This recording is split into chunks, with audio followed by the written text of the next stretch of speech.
여기만 나가는 거죠, 지금은? 네, 저희 5분.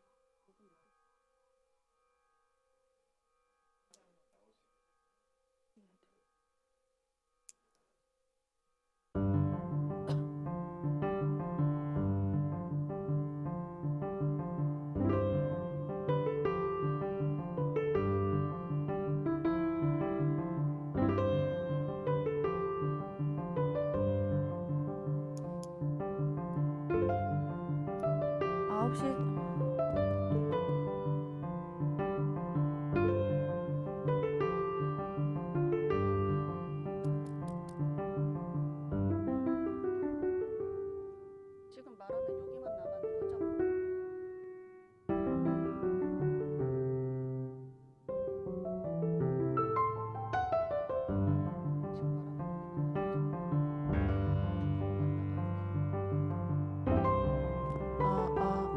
마이크 되는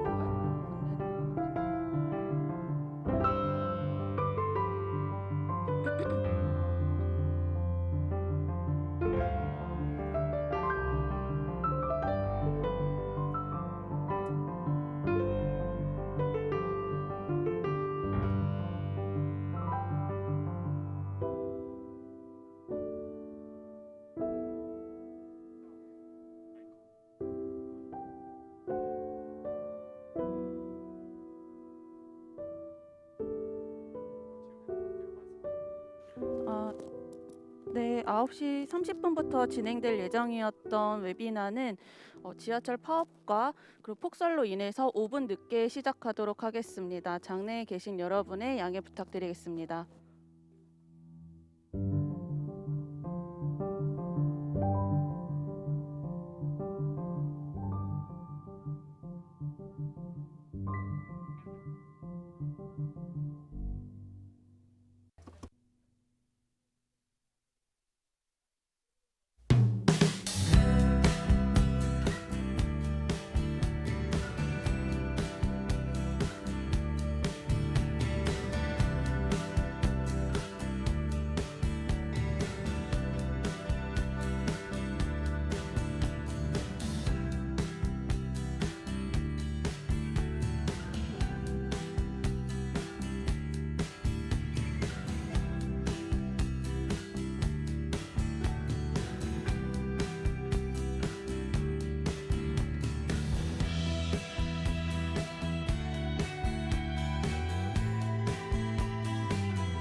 웨비나의 본격적 So before moving to the main session, I would like to make sure that all the quarantine regulations are tightly met in the field, at the conference room.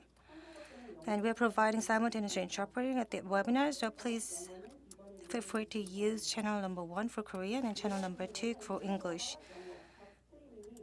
And each streaming video will be released at YouTube for English and Korean version. And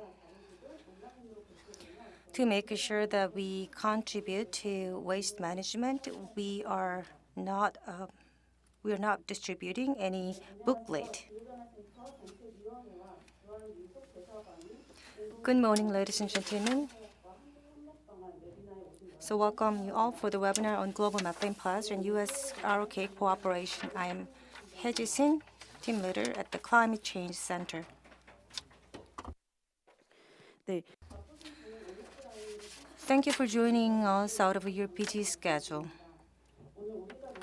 Today, we will discuss methane, one of the 6 greenhouse gases defined by the Kyoto Protocol.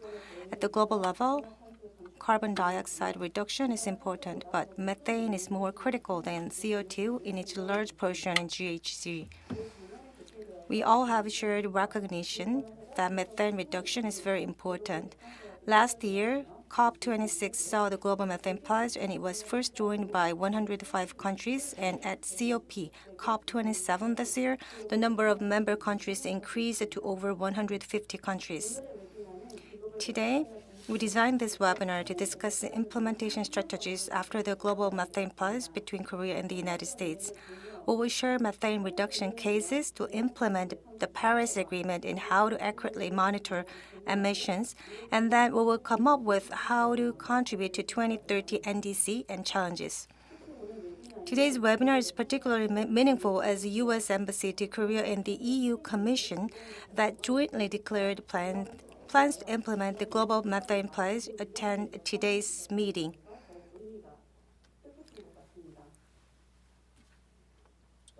In addition, over the past decade, EDF, non-profit global organization which made a contribution to scientific research on methane and awareness raising, is also with us.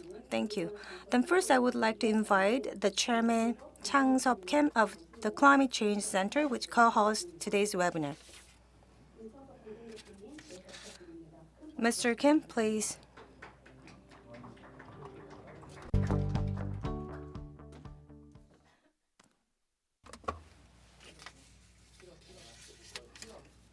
Let me take off my mask. Good morning, ladies and gentlemen, and distinguished guests.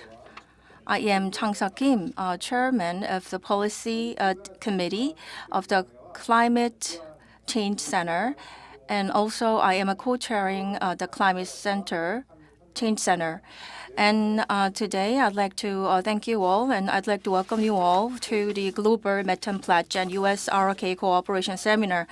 And there was a heavy snow, and it is really cold, but I'd like to thank you for your participation out of your busy schedules. Today's topic is the Global Methane Pledge and U.S. ROK cooperation. And methane is one of the 6 greenhouse gases designated by the Kyoto Protocol. And in the COP26 that was held in Glasgow, there was a determination and resolution to pursue global methane pledge. So in order to reduce methane 30% based on 2020 levels, 6 U.S. and 150 countries signed the global methane pledge, which was really encouraging. And in the United States and Europe, there are speakers for today's session. So, Mr. Brandon Devlin, advisor for European Union, and Mr. Rick Duke, Deputy Special Envoy of the U.S. Office of the Special Presidential Envoy for Climate, and Ms. Hyoeun Kim, Ambassador and Deputy Minister for Climate Change in the Ministry of Foreign Affairs, are participating in the seminar. I'd like to thank you for your participation, and also my special thanks go to EDF. And we are working closely with EDF, and I'd like to thank the organization. And also my thanks also go to other speakers who are presenting today. So Climate Change Center has the policy committee, which consists of 40 experts, and also there are 5 subcommittees under the umbrella of the policy committee. And also, taking today's opportunity, we have sessions to listen to the opinions and insights of several speakers and experts, and based on that, and we'd like to make suggestions and recommendations to the government. So, taking this opportunity, I'd like to thank the members of the Policy Committee of the Climate Change Center. So far, countries around the world have been focusing on carbon dioxide. However, we have just started to pay attention to the importance of reducing methane emissions. And it's not long since we started paying the attention to methane. But in order to meet our climate targets, it is very important and critical to reduce carbon dioxide, and at the same time, it's very important to reduce methane emissions. And methane emissions is not just about reducing greenhouse gas emissions. And the methane emissions is really critical to securing energy security, and also it is critical to develop our industries. There are many participants on site as well. And I really hope that all of you can pool your wisdom together with the experts from the US and Europe. Despite the cold weather, many of you have come. So once again, I'd like to thank you very much for your participation. I really hope that there could be a productive session based on a lot of information exchange. Thank you very much.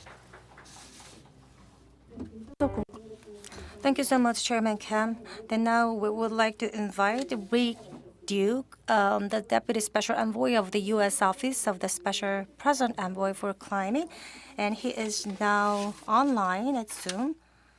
So please, Mr. Rick Duke, for your welcome remarks. Me here today. I'm really glad that we are discussing opportunities for deepened collaboration on this critical greenhouse gas. So methane emissions in the atmosphere are already causing 0.5 degrees centigrade of today's 1.2 degrees centigrade of total warming. And so we can't keep a safer 1.5 degrees centigrade future within reach unless we make serious reductions in methane emissions in this decade and keep going thereafter. And it really is the case that cutting methane is the fastest way to control our near-term climate future and avoid dangerous climate tipping points and alleviate the global adaptation burden. So that's why, as 2 speakers have already referenced, we are thrilled that 150 countries have now joined the Global Methane Pledge with a shared goal to cut anthropogenic methane emissions at least 30% by 2030 from 2020 levels. And the United States is doing its part at home. In order to cut our own methane emissions, we revealed President Biden unveiled at COP27 in Sharm el-Sheikh our updated methane emissions reduction action plan, showing investments of $20 billion to cut methane emissions across sectors of the economy in the US.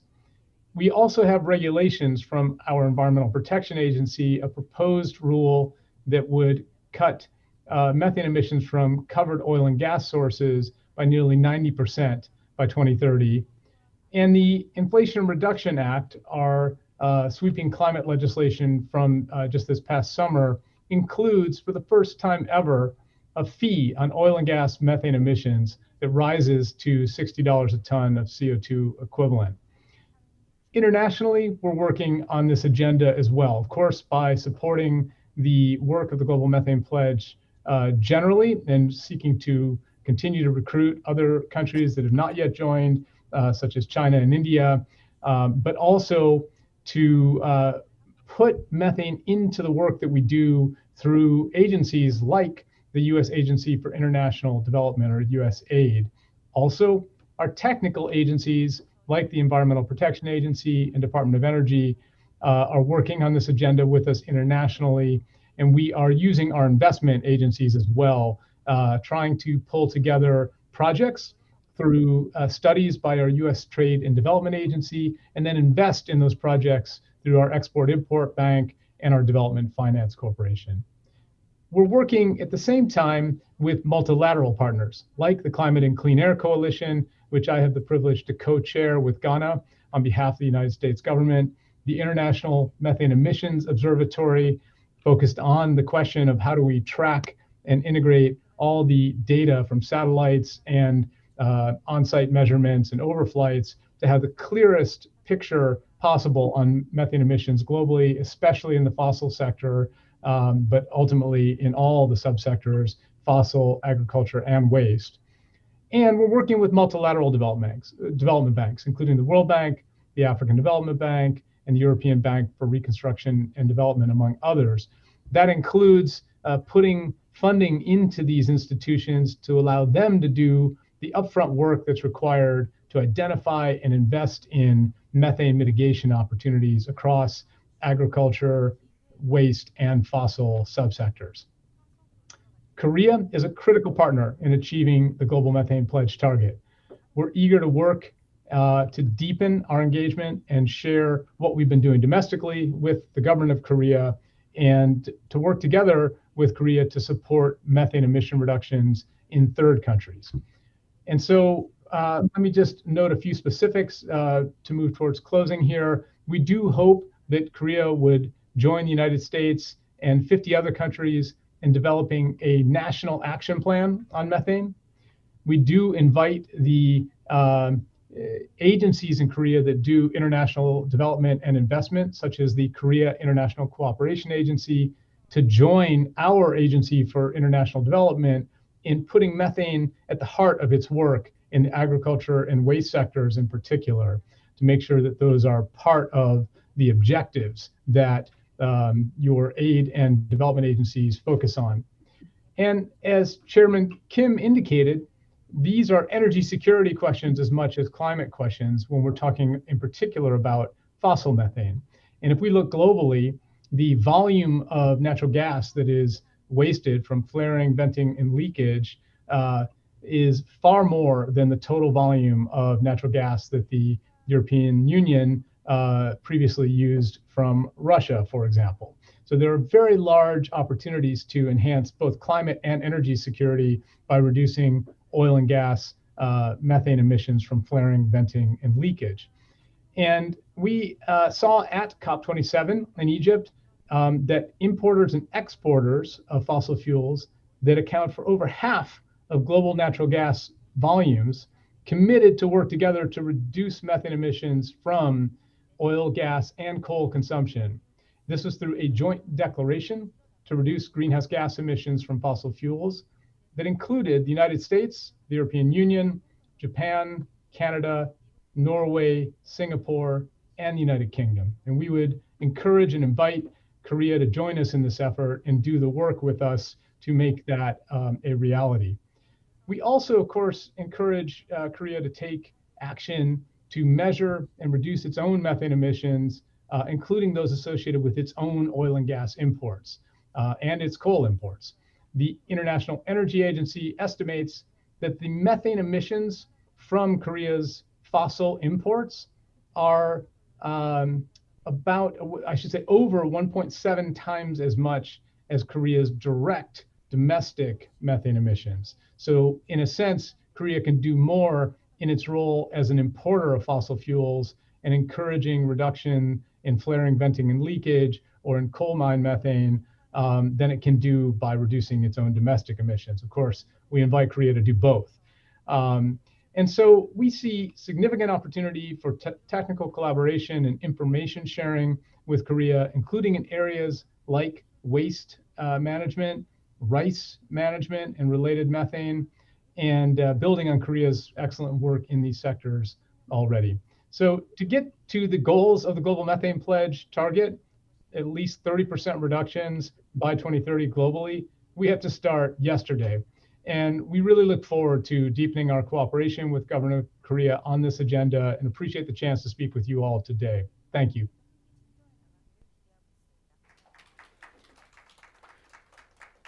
네, 멀리서 영상으로 Thank you, Mr. Rick Duke, a Deputy Special Envoy for Climate. Thank you very much. So from now on, we will begin the webinar in full swing. And before we move on to the presentation session, there will be two keynote speeches. And first one will be delivered by Mr. Brandon Devlin. Please take a look at the video. Good evening, good morning, good afternoon to you in Korea. It's my pleasure, Brendan Devlin from the European Commission, to talk to you today about what we are doing in the European Union on methane emissions. I'd like to take this opportunity to thank the organizers for inviting me, and in particular, the Environmental Defense Fund, with whom we work very closely, for having organized and convened this meeting. I will have to try a little bit of Korean just to make sure that I show my willingness to approach you. So I will try now. 안녕하세요. It's a great pleasure to speak to you on methane emissions. If I may move to my slides, what I would like to talk to you about is what we have been doing in the European Union in the past 3 or 4 years, and how this has had a direct impact on our energy security, making our energy security better, and at the same time delivering climate benefits which are significant in the time frame up to 2030 and from 2030 to 2050. What we are trying to achieve is a 0.1 to 0.2 avoidance of global warming by 2050. And to do that, we globally must bring down methane emissions between 30 to 45% based on a 2020 target. That is the big lesson of the United Nations Global Methane Assessment, which was published this year. It is what we have committed to do in the Global Methane Pledge, which was adopted last year at COP26 in Glasgow. And it's what we intend to do with the declaration that we signed with the United States and 5 or 6 other countries at COP27, which recently concluded in Egypt. Our methane emissions ambitions cover hydrocarbons, the production and transportation of oil, gas, and coal to the European Union and its use within the European Union, but also agriculture and waste emissions. But I'll use this opportunity today to talk directly about methane emissions from the oil, gas, and coal sectors, where we see the greatest opportunity to reduce emissions in the shortest time. The second slide, please. What we have agreed to do in the European Union in 2020 was all of the things listed here. But the most important aspects here are the development of measurement, reporting, and verification of methane emissions in the oil, gas, and coal supply chains based upon UN standards and based upon what's called the Oil and Gas Methane Partnership Standard, which was developed in the United Nations Environment Programme. While we are developing the measurement, reporting, and verification standards necessary to find out who is emitting what and where, we will clamp down immediately on venting of gas directly to the atmosphere and the flaring of gas, which is a waste of a valuable resource. We are insisting on leak detection and repair in all the European networks and reception points for oil, gas, and hydrocarbons. And we will be attempting internationally to create a market based on the transparency of the supply chain so that we can take the best performers and reward them, whilst at the same time indicating who are the worst performers and making sure that they face a penalty for their pollution. We have established already a United Nations International Methane Emissions Observatory, which will bring together data from satellites and from other sources and make sure that we have the best available numbers to indicate which countries are doing well and which are doing badly. This will be important for the development of future frameworks for choosing where our supplies come from and choosing where the imports of goods based on those hydrocarbons also come from. You will have noticed recently that we have come to an agreement on what's called the Carbon Border Adjustment Mechanism. And this methane emissions work is going to be consistent with the framework set up by the Carbon Border Adjustment Mechanism. We have worked closely with other countries to promote methane emissions reduction diplomatically, and we will work also with those countries to create what's called a methane supply index, showing the best producers and the worst producers. Next slide, please. As you can see here, the biggest area we can make reductions is in oil, gas, and coal, particularly in North America and Europe, and in the supply chains that bring oil, gas, and coal to Europe. Next slide, please. Working on that basis, this year, we developed a purchasers standards group. This was the declaration that was made at COP27 last month with the United States and 5 other countries, which builds on this central insight that we have to clean up supply chains. We have also this year done all the other points that are mentioned here. So for next year, we are looking to develop this work internationally. Next slide, please. We will build on the declaration of the 11th of November, where the United States, the European Union, Japan, Canada, Norway, Singapore, and the United Kingdom committed themselves to take rapid action to address the dual climate and energy security crisis that the world faces. Next slide, please. This means in practice that we will have to develop ways of collecting gas to bring to the European Union, to global markets, to increased liquidity in global markets from a lot of different sources. For the European Union, on our doorstep, we have Algeria, Nigeria, which each could produce potentially 5 or 3.5 billion cubic meters of gas just by implementing good methane emission reduction work.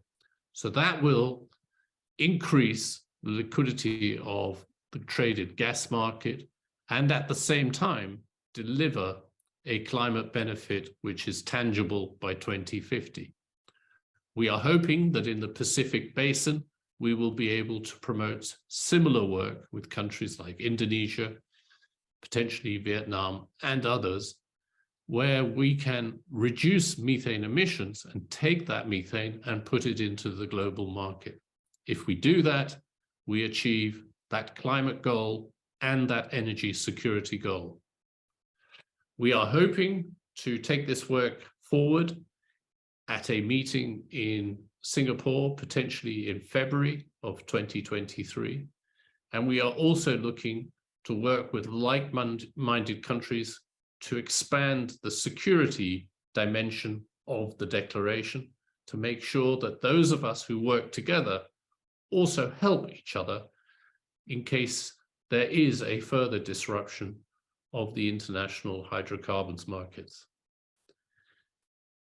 Equally, this year in the European Union, we will be integrating measurement, reporting, and verification into our purchasing options and making sure that we are buying up the best possible gas for the European market, which will mean that we will also be buying increased quantities of gas because there will be less wasted and less that is simply evaporated into the atmosphere. That is a quick overview of everything we are doing in the European Union. I hope very much that we will be able to work with other countries, such as Korea, to develop this work. And I invite you to contact us if you need any further clarification or information. EDF, the Environmental Defence Fund, has worked very closely with the European Commission, with the European Union, on developing these policies and has been exceptionally helpful in this regard. You can work with them and contact us through them, indeed, if you should wish. But we are very happy to have made this first presentation to you today. Thank you.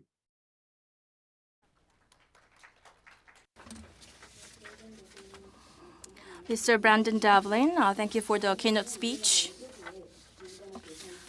This time, Ms. Hyoeun Kim, Ambassador and Deputy Minister for Climate Change in the Ministry of Foreign Affairs, will deliver a keynote speech. Please give her a big hand.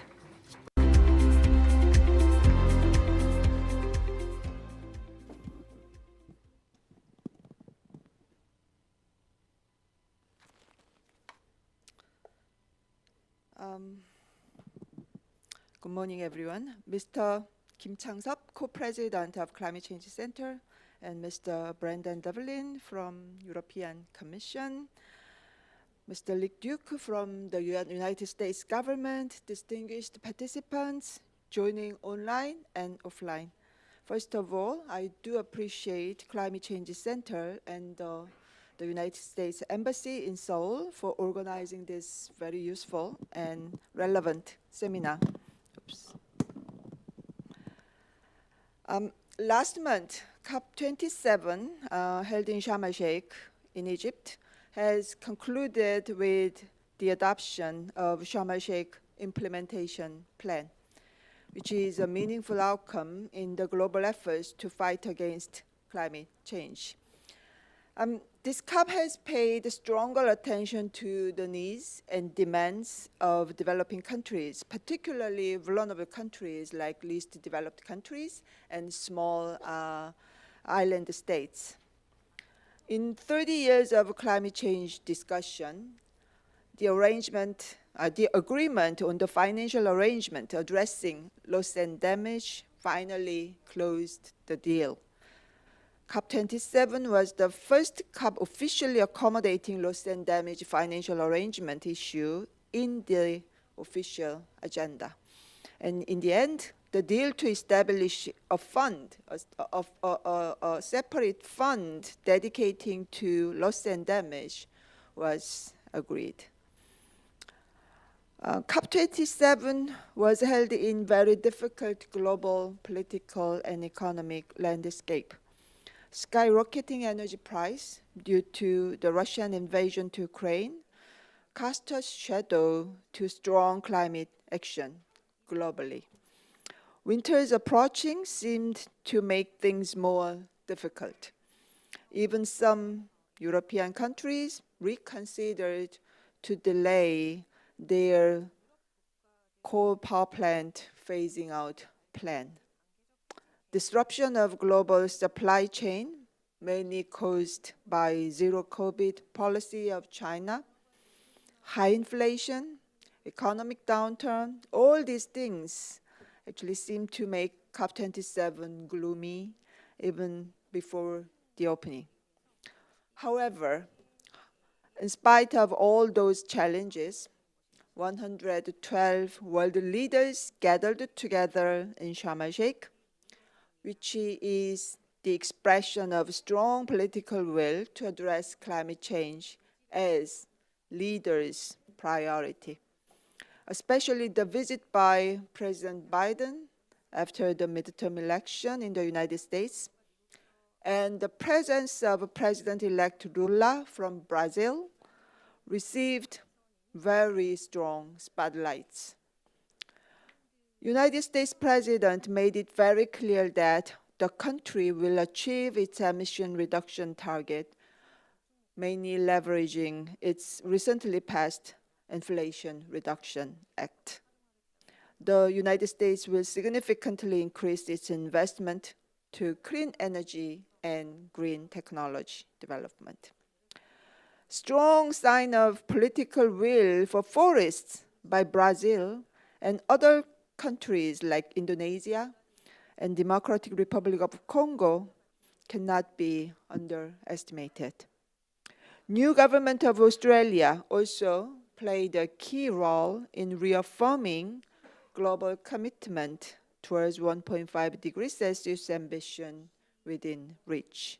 Therefore, in conclusion, I'm pleased to say that COP27 delivered key milestones whose impact will be felt for many decades to come. Sharm el-Sheikh implementation plan includes many important items with balance.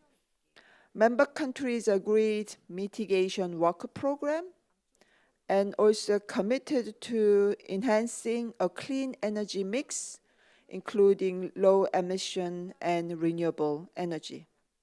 For the first time, the cover decision, the final outcome document of the COP, has specific sections on forest and nature-based solutions, oceans, early warning, and just transition. Especially regarding climate finance, many new numbers emerged.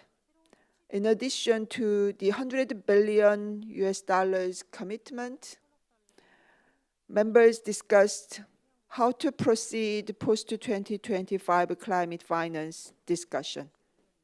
Doubling adaptation finance promise done last year was also reconfirmed. And one more thing I would like to highlight is methane reduction, which is the topic of today's discussion. Methane was emphasized again in the main document following Glasgow conference last year. Now, UNFCCC member countries consider not only CO2, but also other greenhouse gases like methane as priority. In that sense, today's seminar is very meaningful and timely as well. Korea joined the Global Methane Pledge in 2021, just before Glasgow conference. Korea agrees with scientific evidence that rapidly reducing methane emission is the fastest way to reduce global temperature by mid-century and is essential to keep global warming below 1.5 degrees Celsius. Therefore, Korea's NDC, which is to cut greenhouse gas emission 40% by 2030, includes methane as well. Now, Korean government is working hard to develop NDC implementation roadmap by March next year, and I'm sure that methane reduction will be a part of that roadmap. We also acknowledge that that the United States and European Union are are initiating efforts to reduce methane emission, particularly in energy sector. In Korea, methane is mainly coming out from waste sector and agriculture sector. However, we believe that global and regional efforts to reduce methane in any relevant sector is very important. In that line, Korea agreed with ASEAN member countries to work together in methane reduction. At the ASEAN Plus 3 summit last year, we announced Korea-ASEAN Methane Partnership. Also, in collaboration with the Global Green Growth Institute, we are developing a project to reduce methane emission in waste sector and agriculture sector in selected ASEAN member countries. We start from waste management and agriculture sector to reduce methane in ASEAN members. However, as methane reduction in energy sector is becoming a priority by many countries, therefore we will look at the possibility to expand our collaboration in energy sector as well. We also believe many actions can be taken in methane reduction, especially in energy sector. There can be adopting policies and measures to achieve rapid and sustained reduction in methane across the fossil energy value chain. Policies and measures to support robust measurement, monitoring, reporting, and verification needed to be developed. Transparency should be ensured in methane emission data. Strengthening coalitions to reduce methane emission in value chain of internationally traded fossil fuels. Also, mobilizing technical assistance and financing for methane emission reduction in the fossil energy sector is crucial. All those actions needed to be taken, engaging all relevant stakeholders. That's why active communication with experts, private sector, and other shareholders is important. As a member of Global Methane Pledge, Korea believes that today's seminar is very useful to understand key issues regarding methane emission reduction in energy sector. I'm pleased to see that government representatives and experts in this field gather together to identify what challenges are in front of us and what actions to be done.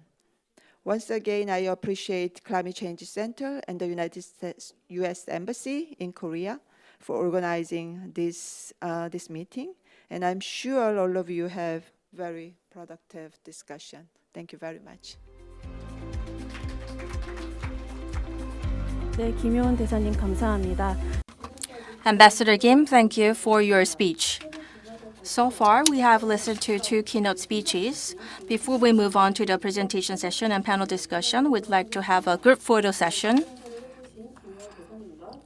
Ambassador Kim and Mr. Kim of Climate Change Center and experts will be participating in the presentation session and panel discussion.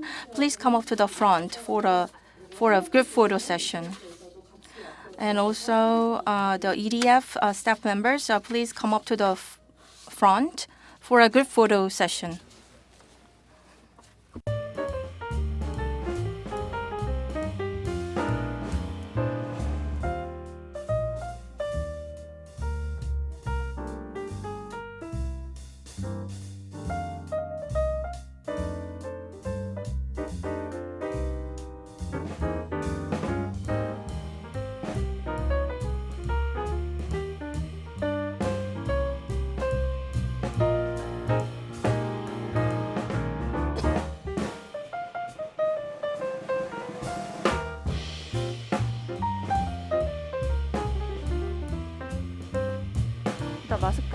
후 사진 촬영하겠습니다. So we'll take a photo with your mask on. 네, 다음으로 마스크 벗으시고 And this time we'll take a photo of you without a mask.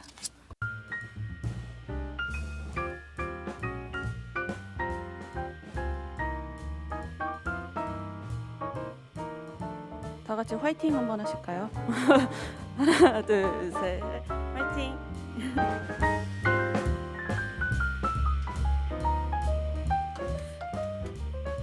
네, 감사합니다. 이제 본격 Thank you very much. So we'll now move on to the presentation session and panel discussion.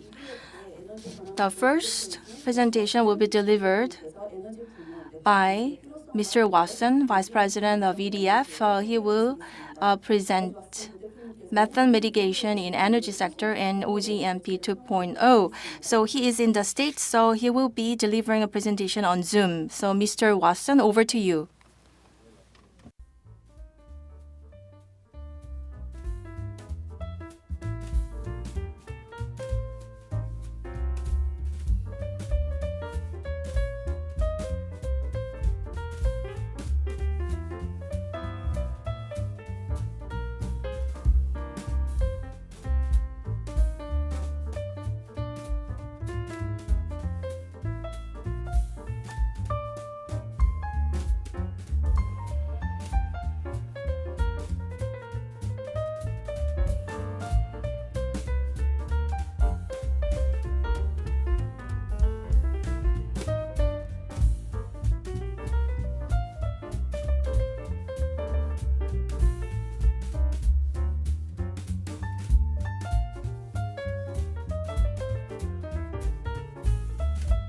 네, 잠깐 자리를 비우셨던 것 같습니다. 지금 자리로 돌아오셨.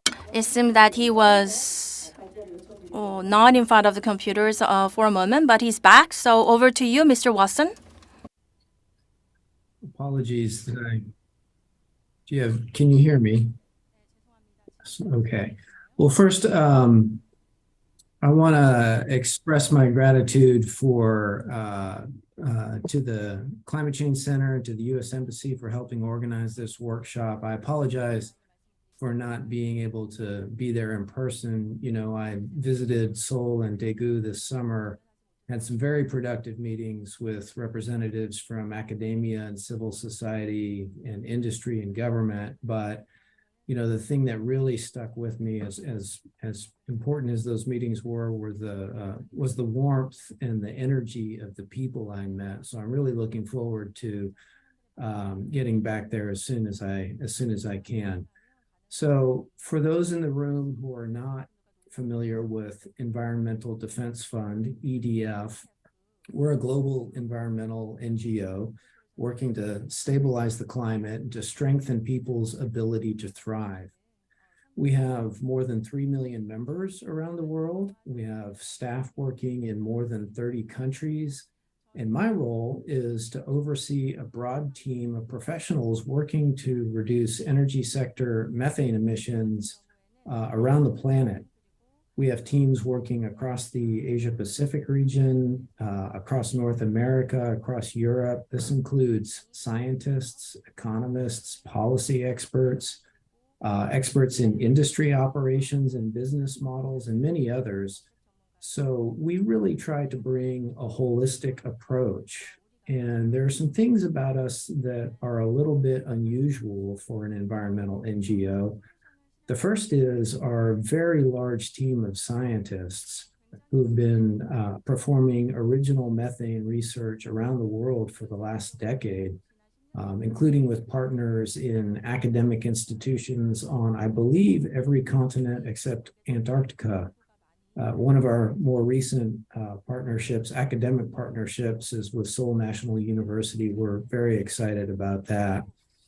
And in addition to our policy advocacy, we actually partner with industry to find common solutions wherever possible, which is a little bit unusual for an NGO.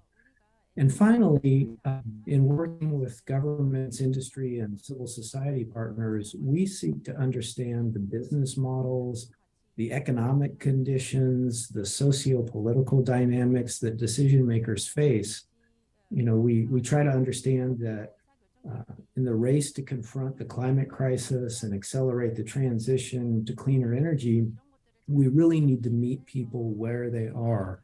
And remember that there's no one-size-fits-all solution that will work for every country and every company.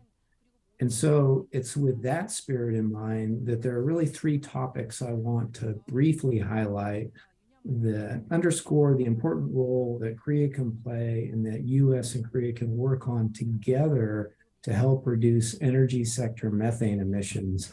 And each of the speakers that came before me have touched on some of these, so I hope it won't be repetitive, but instead really reinforce some of the important areas of opportunity. So the first thing I want to highlight is the importance of viewing methane mitigation and methane capture as a key energy security strategy in a time of tight global gas markets. The second thing is the importance of regional cooperation and partnerships in advancing high performance on methane emissions. And the third is the foundational role that rigorous science and data will play in achieving these objectives. So I certainly don't need to explain to this audience that we're in the midst of an unprecedented energy crisis. As the deputy minister noted, inflationary pressures were already building when Russia invaded Ukraine, sending energy prices skyward as Europe seeks to backfill its gas supplies. And of course, the durable solution is to accelerate the transition to cleaner, more stable energy resources that aren't subject to these kinds of disruptions. In the near term, however, the question does remain, how to stabilize global gas markets that are just being battered in the Asia-Pacific region, in Europe, and in developing economies, which doesn't get talked about enough. So one answer, and it's not the total answer, but it's a very important part of a broader set of message, is to stop wasting methane through venting, leaks, and flaring in the energy sectors, and in particular, the oil and gas sector. Over the fall, EDF retained S&P Global Commodity Insights. This is one of the world's premier energy analytics firms. We retained them to do an analysis of how much methane that's currently being lost to venting, leaks, and flaring we could bring to market quickly and profitably. S&P is actually going to release that report tomorrow, but I'm going to give you some highlights here. So, and again, the focus of this analysis was on using methane capture as a gas supply and energy security solution. So the focus was on identifying projects that could happen quickly and with very attractive net present value. So in this analysis, we looked just at 6 key regions that are very closely connected to global gas markets. And we found that, or S&P found that more than 80 billion cubic meters, so 80 BCM, could be captured at a positive NPV, and in fact, could be captured with revenues that were in the range of around 200% higher than at pre-war gas prices. Now that 80 BCM, by comparison, that's more than half of the amount of gas that Europe was importing from Russia before the war. S&P also looked at a whole range of barriers to getting these projects to happen. And what they found was more than half of that 80 BCM could be captured and brought to market quickly in the next 2 to 3 years. And importantly, this can be done with existing LNG export capacity, along with new capacity that's already under construction. So it doesn't require the investment and the long timelines associated with a big new LNG capacity build out.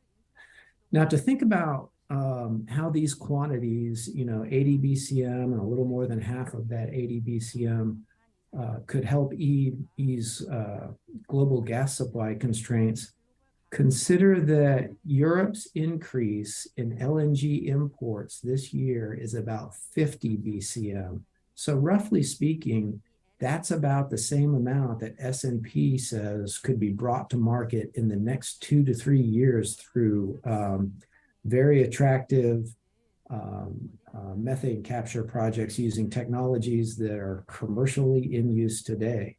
So these findings are worth taking really seriously, at a time when Asian and European gas importers are in such fierce competition for LNG cargoes, and spiraling prices are hurting industry and households. Why would we not look first to capturing methane and getting that gas to market? The only questions really should be, how do we do it and how fast can we do it? Which brings me to my second topic, the need for regional partnerships.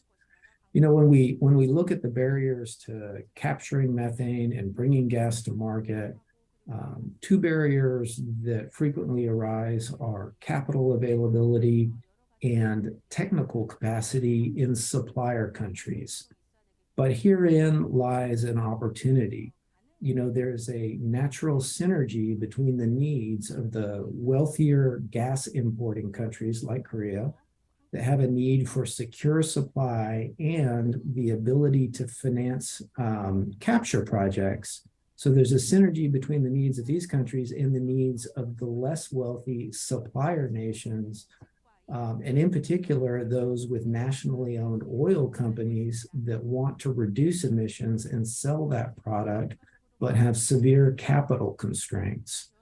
We believe that by working together to identify and finance and execute methane capture projects, we can really achieve kind of a triple win.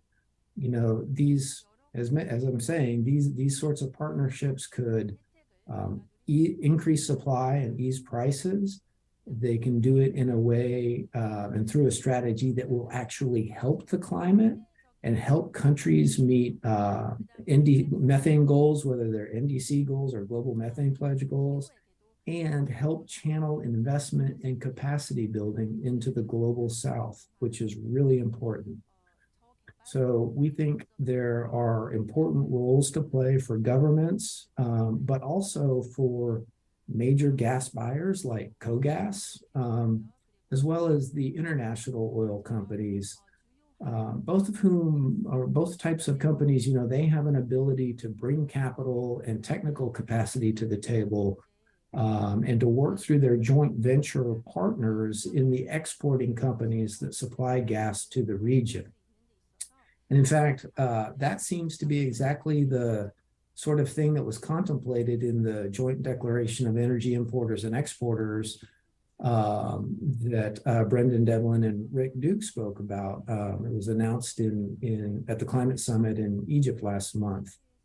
And we think the power of this new partnership, the Joint Declaration, would really be greatly improved by Korea's participation. I mean, Korea is just a really important center of the global gas trade. So our hope is that this new partnership will become a venue for developing strategies for financing these kinds of mitigation projects, for technology transfer and capacity building, and to help model new pathways for gas importers to take credit for the investments that they make in upstream methane mitigation. So this question of taking credit really brings me to my last point that I wanted to touch on, and that is the importance of rigorous science and data in achieving methane objectives, which others have spoken to already.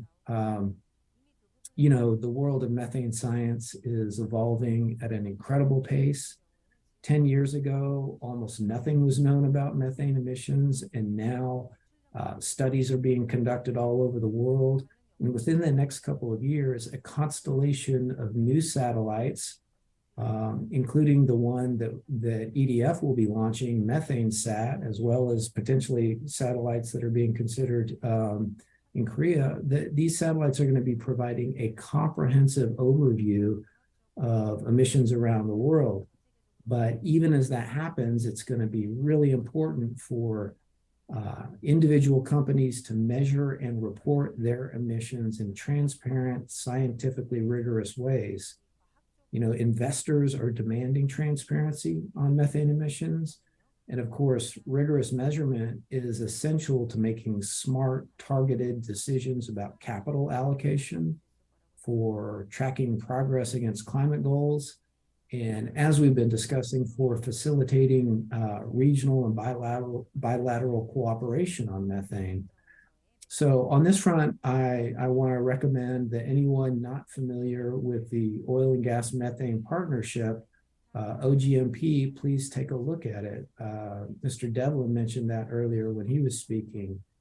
OGMP, which is housed in the UN Environment Program, provides a framework by which companies across the natural gas supply chain, and this is not just producers, so midstream operators, LNG facility operators, the whole supply chain, it provides a framework where these companies can move progressively from very basic levels of emissions reporting, again, starting where you are, to using increasingly rigorous methodologies over time. And this is just essential. So in our view, participation in OGMP is really one of the most important things that energy companies can do to demonstrate that they're serious about methane and to build their methane reporting capacity. So just to wrap up here, I'll note again that even in this time of extreme disruption of energy markets, and in fact, because of that disruption, methane mitigation presents a unique opportunity to do something that addresses energy security and climate security in a single shot. It's rare that we get an opportunity like that.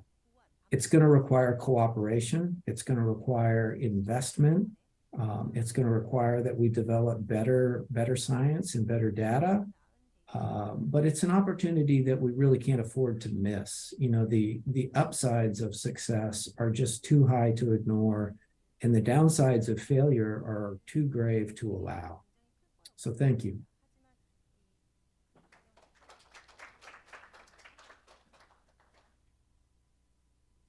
네, 배 왓슨 부대표님 감사합니다. 다음으로는 Thank you, Mr. Matt Watson.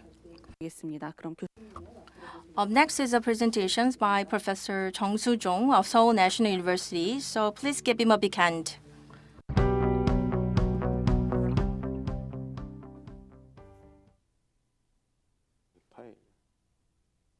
파일은 발표 자료. Could you please upload my presentation file?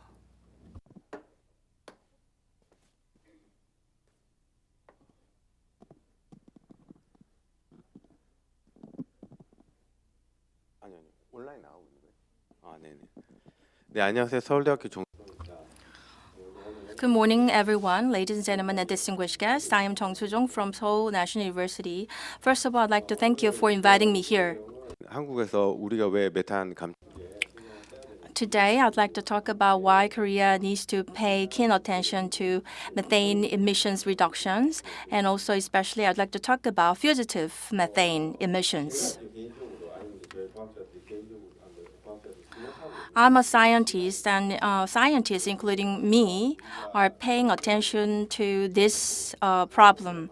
As you know, we have a target of limiting global warming to 1.5 degrees Celsius, and the carbon neutrality is a big issue these days, and it is aimed at limiting warming to 1.5 degrees Celsius. However, actually, conservatively speaking, actually we have 15 years or the 30 years left to have a 1.5 degrees Celsius increase. So that means that we need to move quickly. 지금 우리가 경험하고 있는 But as you are well aware, everybody is experiencing global warming, and also so the carbon dioxide is contributing to 0.8 or 0.7 degrees Celsius increase, and the methane, its contributions to global warming is less than that. However, actually, the methane remains in the atmosphere just for 10 or 15 or 15 years. However, the carbon dioxide remains in the atmosphere for 200 years. So 그러면 이제 우리가 시간 입장에서 보면은 methane 이산화탄소 감축을 위해 우리가 is 80 times more potent at warming than carbon dioxide. So one of the way to avoid the temperature increase, I think that it is worthwhile paying attention to methane emission reduction. 전 세계적으로 지금 오늘 뭐 EDF도 오고 뭐 유럽에서도 Today, we have speakers from European Commission and EDF, and also we have a speaker from the United States. And globally, there is keen attention to methane emission reduction. And also, every country is paying attention to Korea as well.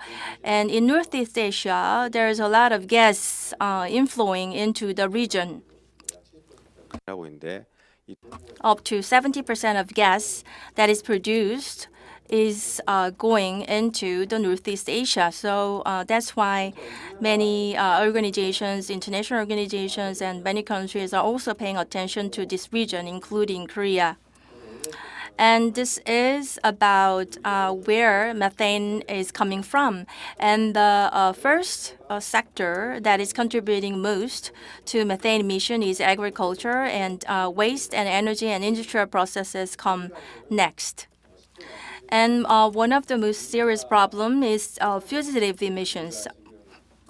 여러분 가정 Fugitive emission, methane emission. What I mean by that is that the gas is not used and it is leaked through the pipelines, for example. So about 16% of the methane emissions of Korea is fugitive methane. So that means that that amount of methane is not used by us. So please take a look at the screen. As you see, in terms of the fugitive methane emissions, actually the amount is about 190,000 tons. And the amount of produced residential electricity in Seoul is about 14 million megawatt per hour. So this indicates that fugitive methane emissions can produce an electricity of 1.5 million megawatt per hour, and residential electricity produced for Seoul amounts to 14 million megawatt per hour, which means fugitive methane emissions is equivalent to residential electricity that can be used for 1.23 months. But we are not using this possible residential electricity.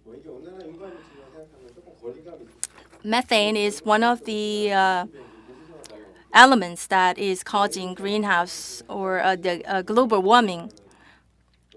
So, for example, at the household level, you are paying utility bills, but you are paying for electricity. However, that electricity fees include the costs related to fugitive methane.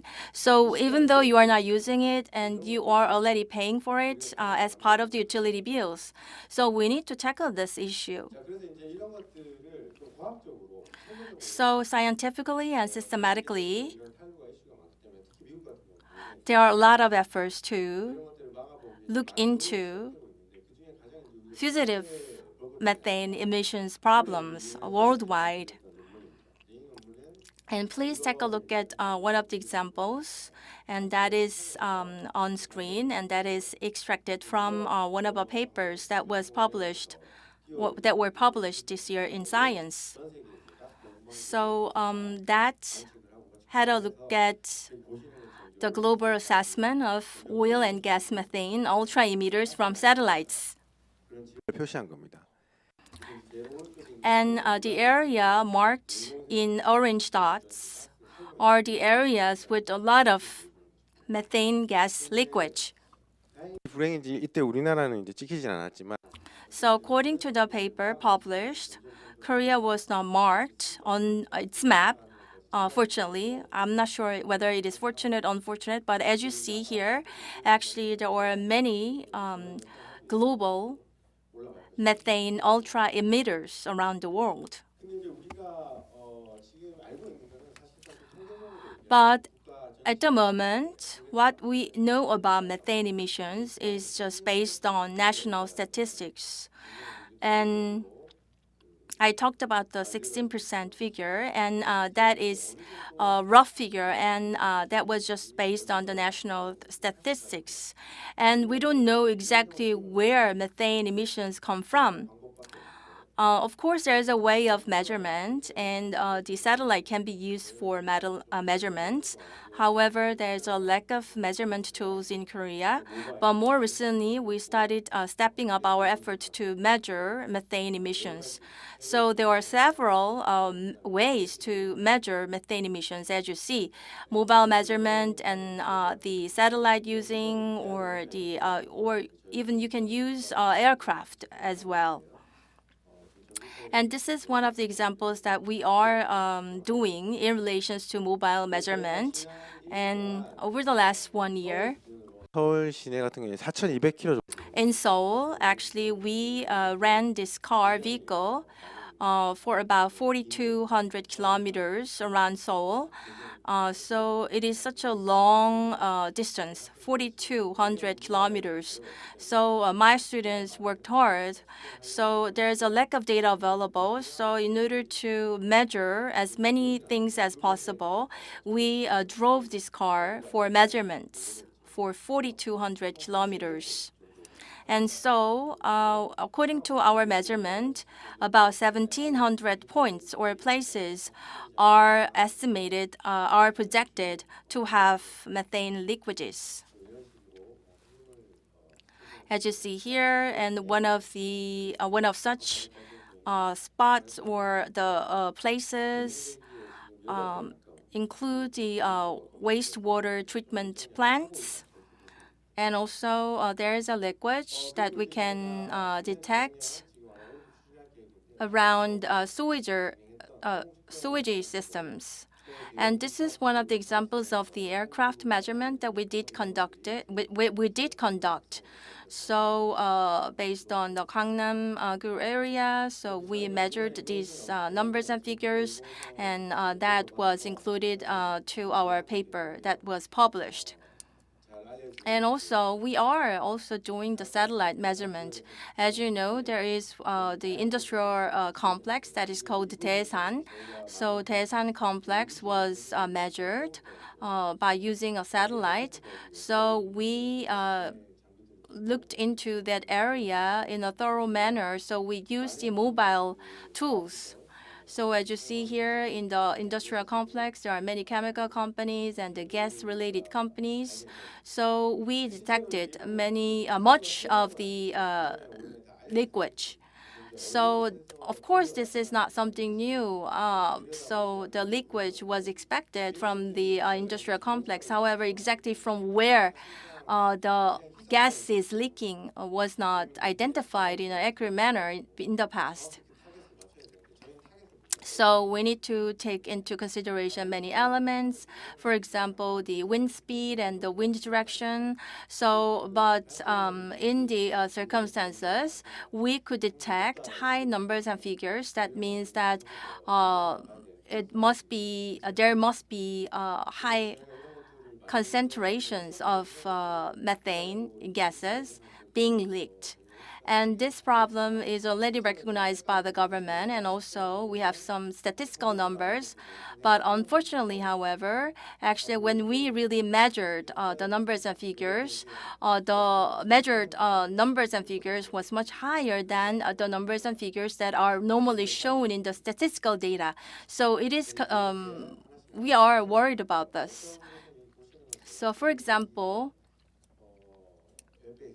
as you see here, So when you just pass by this spot, you can also feel a bad smell. And according to the numbers and figures, there is a high concentration of gases being leaked.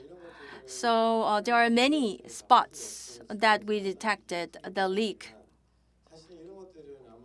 Of course, I am talking about the example of one industrial complex. But many companies, including chemical and gas companies, actually they would have this kind of problem as well. As I mentioned earlier in my presentation, actually we are wasting energy resources that we are not using. We are paying for the energy. However, we are not using it. So that is a loss for us, and that is a loss for companies. So if there's a serious gas leak, that means that fuel efficiency is really low. So the general public and we are used just paying for the cost. So at the same time, that is a big loss for companies. And also the leaked gas is also one of the problems that is causing global warming. So we need to tackle this problem. So of course, there could be some solutions like replacing the old facility with new facility. However, we cannot just resort on stopgap measures. Everybody is talking about carbon neutrality or net zero, so we need to go net zero by 2050. But we have technologies needed for 2030 target, 2040 target, and 2050 targets. So, but methane emission reductions can be done within 5 years. So the methane emissions can be reduced in a very cost-effective way. If we make an effort, we can make it. So I'm not making these presentations to point out or to blame companies, but I think that we need to pay attention to tackling this problem. So the preventing fugitive methane leak is very important. So we need to advance the technology, and we need to make an effort to realize the goal. Thank you. Thank you very much. 대상으로 We'll move on to the next presentation. So Ms. Kim So-hee, Secretary General of the Climate Change Center, will talk about the results of the public survey for methane emissions. Please give her a big hand.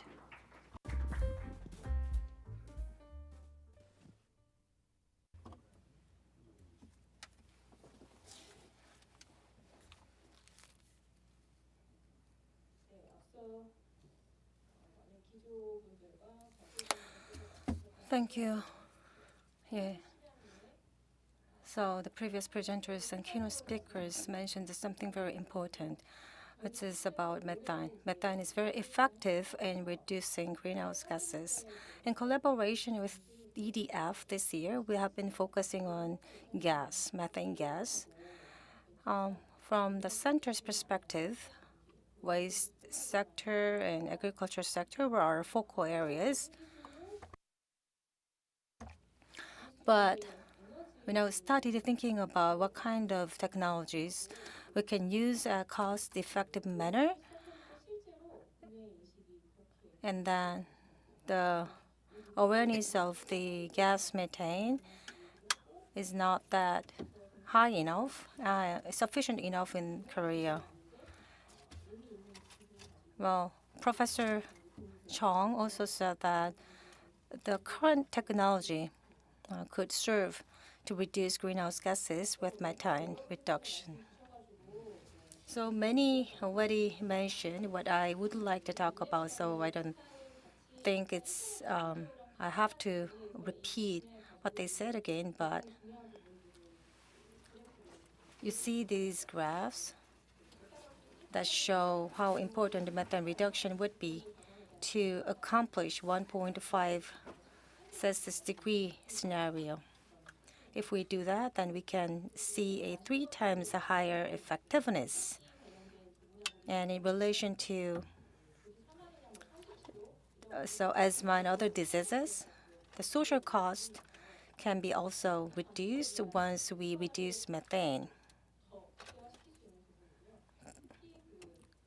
By doing so, we can maximize the effectiveness of greenhouse gas emission by reducing methane. In oil and gas, once we take a right action, then there is a clear contribution to greenhouse gas emission. So many statistical data support what I said. Many already mentioned this, so let me be very brief. We joined the GMP, and 150 countries are joining the global methane pledge.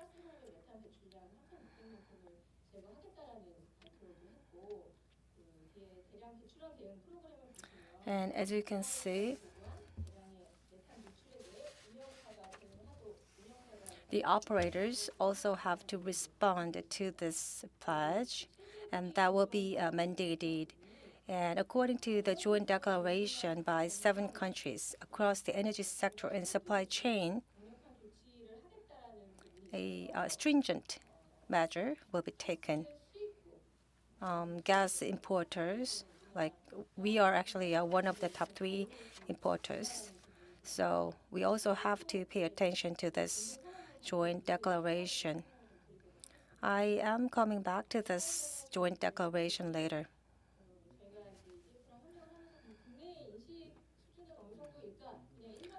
Then how about the awareness among the public on methane reduction? The number of the respondents was 1,299. People are aware of climate change. So Korean people are so much attentive to climate change. But 8 out of 10 have heard of methane, maybe because of the fire extinguisher, but they don't have a detailed ideas about it. What's interesting is that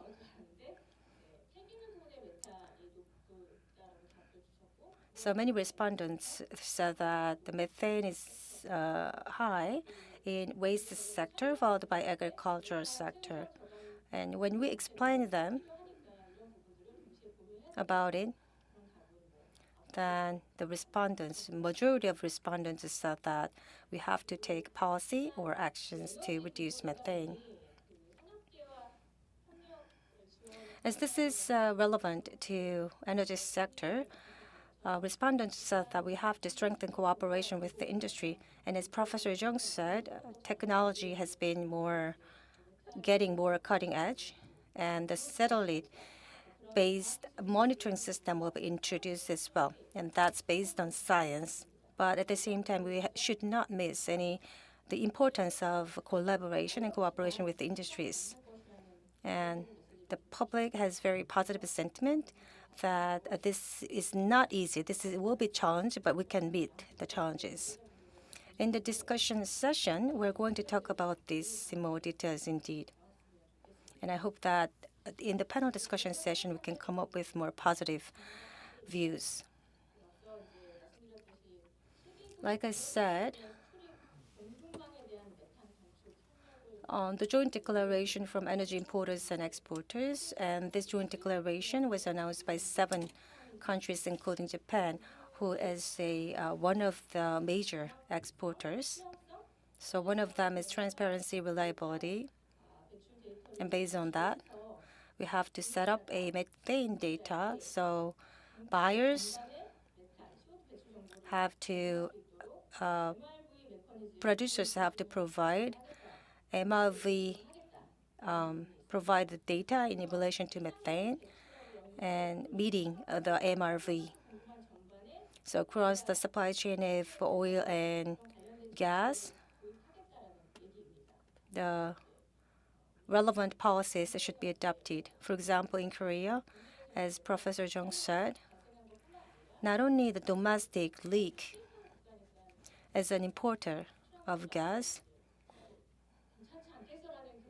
we may think we are free from this regulation, but under this joint declaration, we have to do something to beat the standard. For example, RE 100. People thought that this would be a voluntary joining of the companies, but now it's more like a mandatory regulation. And oil and gas related company, every company should be preemptive, and they have been preemptive in this matter. To share the information, to acquire information, we have to be a part of the effort. We also have to be preemptive in this matter as well. And that's why Go Gas, I went to there to join in the effort. And I also asked them to acquire information so that we can take right action. And I hope that all the relevant stakeholders have to take positive actions. And Korea and Japan have been gaining attention from the world in this matter. And to meet the NDC, we have to reduce coal and gas and coal, and then the number of the gas portion, the portion of the gas in energy mix is increasing. So this is so relevant to us. You see, this is a 2021 countries with methane emissions in energy sector, and this is the South Korean 2030 NDC's methane reduction targets by source. But if we make it more accurate, then maybe the data can be a little different. The current criteria for calculating methane gas emissions, such as natural gas evasion, are tier 1 to 3. And to set up an accurate data system, we have to do something more preemptive. Not only Japan and European countries are preemptively producing data. And together with these researchers, we have to set up data so experts can work in this matter. And based on such accurate data, we have to think about how to reduce methane emissions. What's also interesting is this. UNFCCC doesn't use the directly measured emission. So there is a big gap between IA data based on science and the UNFCCC data. But once science is more advanced and we can measure the emission with more accurate data, then the gap between data will even larger. So we have to reduce the gap in the first place. So we have to set this statistical standard and criteria. At the moment, the renewal version of UNFCCC's 1996 guidelines, but the updated guidelines was introduced, so the Ministry of Environment has to work on it. And based on these guidelines, we have to make full use of the current technologies so that we can provide and produce an accurate data, the statistics. It will be very helpful for us. And then why KOGAS has to join this effort? Majority of major countries have joined oil and gas partnership already. I'm not convincing them that KOGAS has to do something at the moment. Rather, I hope that KOGAS should share the future direction of the partnership. And we have to understand what's going on at the global level so that they can move forward based on the ideas of long-term initiative, long-term goals, like 5 to 10 years ahead. And this is a current technology reduces energy sector methane emissions. CC and non-CO2 is also focused by many other organizations, and the portion of each different sources and emissions has been changing. Once the MRF is set up and the accurate data is produced, then I guess that we can reduce methane more. We never know, and we are still struggling to find out where we have to find the opportunities to reduce greenhouse gas emissions. But once we focus methane, then maybe we can more easily accomplishing NDC. Last but not least, we to engage more companies. We are asking companies to join in RE 100. The EDF also mentioned on how this policies can be relevant to market. And for example, the power generators may replace the old generators in developing countries, and we may capture carbon dioxide and on all others. And that's a case that we can benchmark. So as an importer, we can make some effort, not only just replacing the domestic old generators leaking emissions, but also we can think about helping other countries to replace old generators leaking emissions. By doing so, we can be a part of the global endeavor to reduce greenhouse gases and to keep the global warming at low temperature. So rather than facing trade barriers, we have to be preemptive in working on these matters so that we can accomplish win-win situations. With that, let me wrap up. Let me close my presentation. Thank you.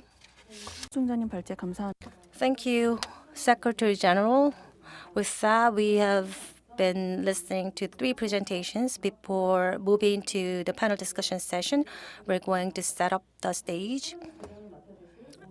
We would like to invite a senior researcher, Green Technology Center, Hyoeun, as a moderator, and then we would also have Han-so Lee, Deputy Director of Emissions Reduction Team at the Ministry of Trade, Industry and Energy, and Professor Sujong at the Seoul National University, the Graduate School of Earth and Environmental Sciences, and Jeong, the Research Fellow at the Climate, Air Quality and Safety Research Group of the Korea Environment Institute.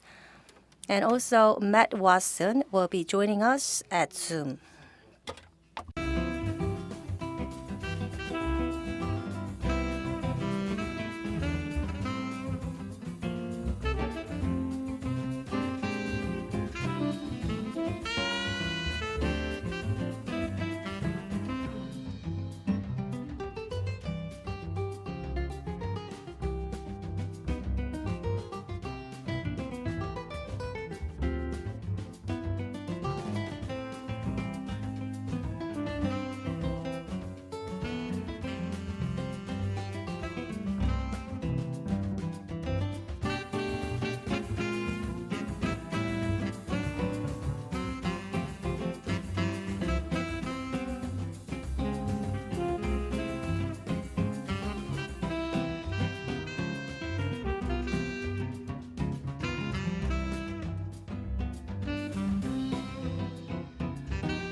네, 그럼 지금부터 종합 토론. From now on, we'll begin the panel discussion. Ms. Jeong, Senior Researcher of the Green Technology Center, will serve as a moderator. So, Ms. Oh, over to you. Hello, everyone. My name is Jeong, and I am a Senior Researcher of the Green Technology Center. So, I am serving as the moderator for the panel discussion. So, first of all, let me introduce to you the panelists. First of all, the one right next to you, next to me, is Professor Sujong of the Environmental Science School of Seoul National University, and up next is the Hyoeun, Research Fellow of the Korea Environment Institute, and next is Jeong, Deputy Director of the Climate Strategy Team of the Ministry of Environment. And the last but not least, Mr. Han-so Lee, Deputy Director of Emissions Reductions Team of the Ministry of Trade, Industry, and Energy. And also, Mr. Matt Watson from EDF is also joining us in the panel discussion.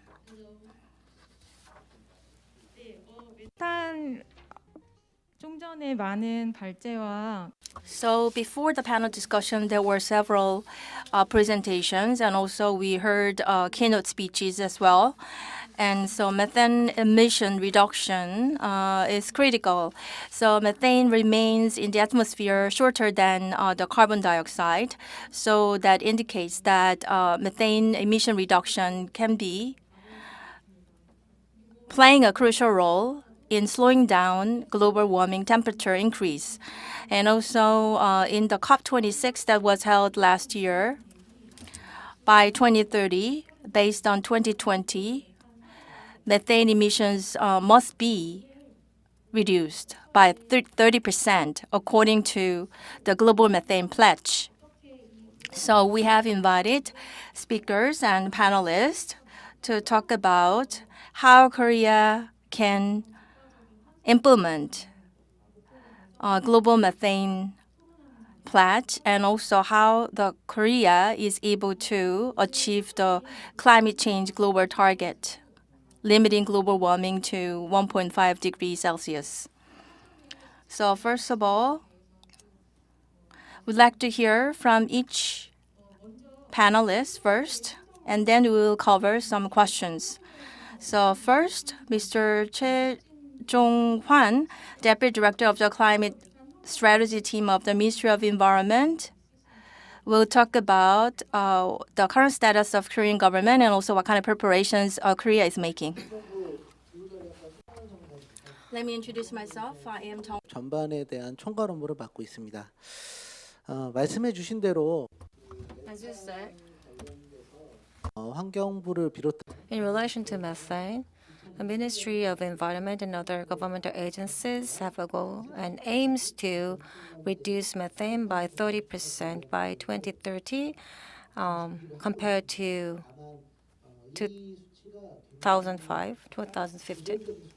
But I think this is a very challenging figure.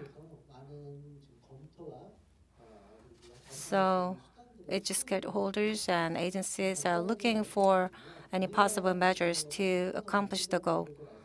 As other presenters said, in case of Korea, a livestock and agricultural sector emitted half of methane in Korea, and the rest comes from the waste sector.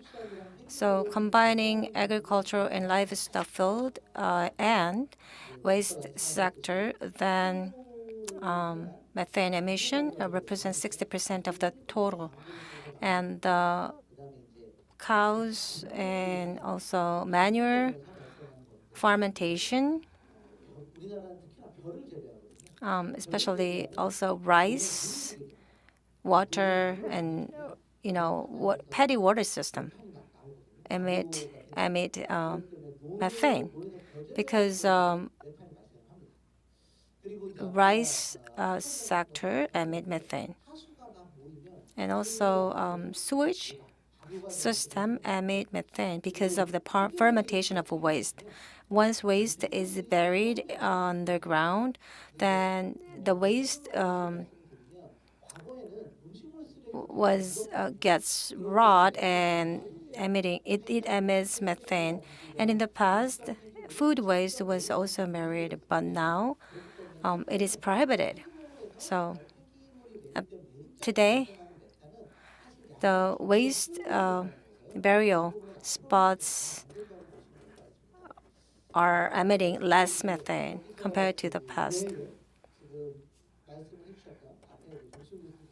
As Professor Jeong said, the methane leaking or a fugitive methane from the industry is also something that we have to pay attention to.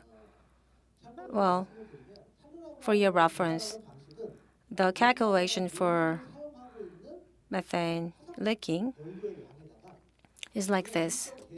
We have to multiply coefficient with all the sources, and that's basically a theoretical.